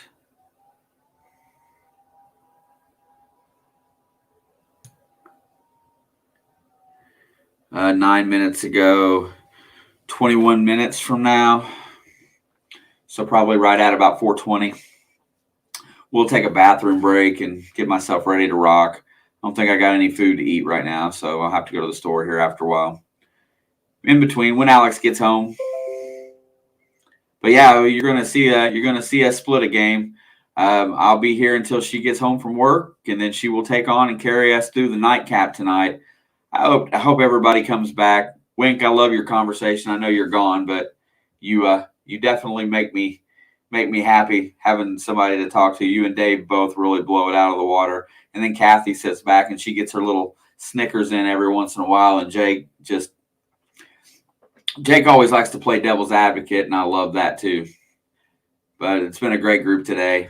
I like it. Luke, same deal. Yeah, and John just steps in to talk. You can't believe that they let him play that series. I can't either. I just don't get it. I really don't. There's a lot of things that I get that you want to do in these games, but I don't. I unnecessary risk to your star players is something I don't get. You're right. That's a no truer comment. When you're in a game like this, and especially if you're trying to salt it away, you leave your running back in and you hand off the ball and you make the clock run. I agree with you, Groff. I hope I said that correctly. I don't want to mispronounce somebody's name, but I think it's Groff. Groff. Um, but absolutely, I wouldn't be. They're going to throw it here on 3rd and 4. I wouldn't. I would run it and punt. Burrows steps up in the pocket, throws it down the field. He's going to hit a wide open Mixon. Unnecessary. And there's still it's uncalled for. I don't know why. I think he wanted to hit 500 yards because he just took the ball. Little bit of lost respect here today. I don't know why you just want to keep pouring it on a team like this.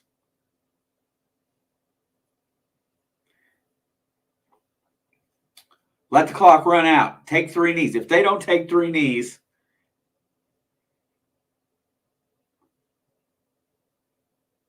Baltimore is not doing anything. You better. Handoff is better than anything here. Please don't throw the ball in the end zone.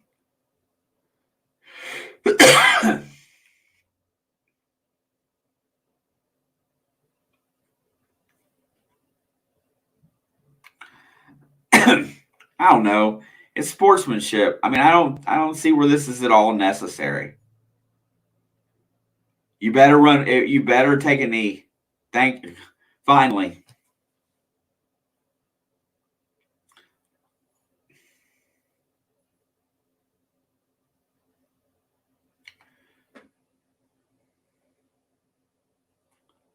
Hey, at least they're not fighting on the field.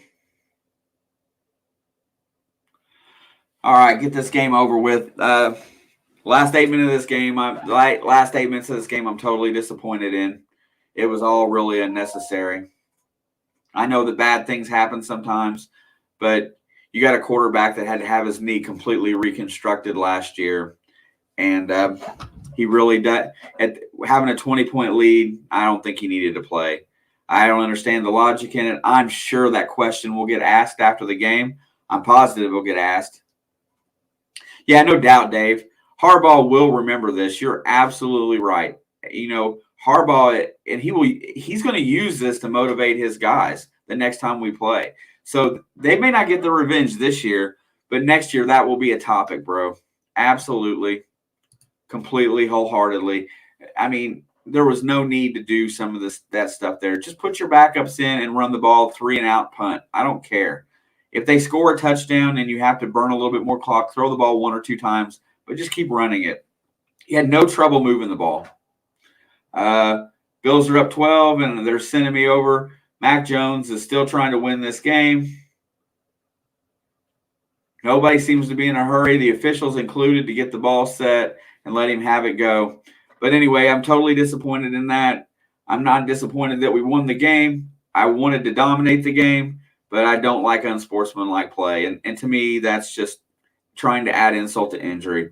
Hey, I want to thank you guys for hanging out with me during this game today. Hoot Nation, I appreciate you. Go Bengals. Great win. And that's my personal. I'm just disappointed in it. I don't want to see that stuff. But I'm going to switch streams over. I will catch you over here in about 10 minutes at the at the Kansas City Pittsburgh game, where we will talk Chiefs and Steelers. Hopefully, the Steelers get their butts handed to them today. I'll see you guys there. Later, guys. Love you all. Thank you. Sweep.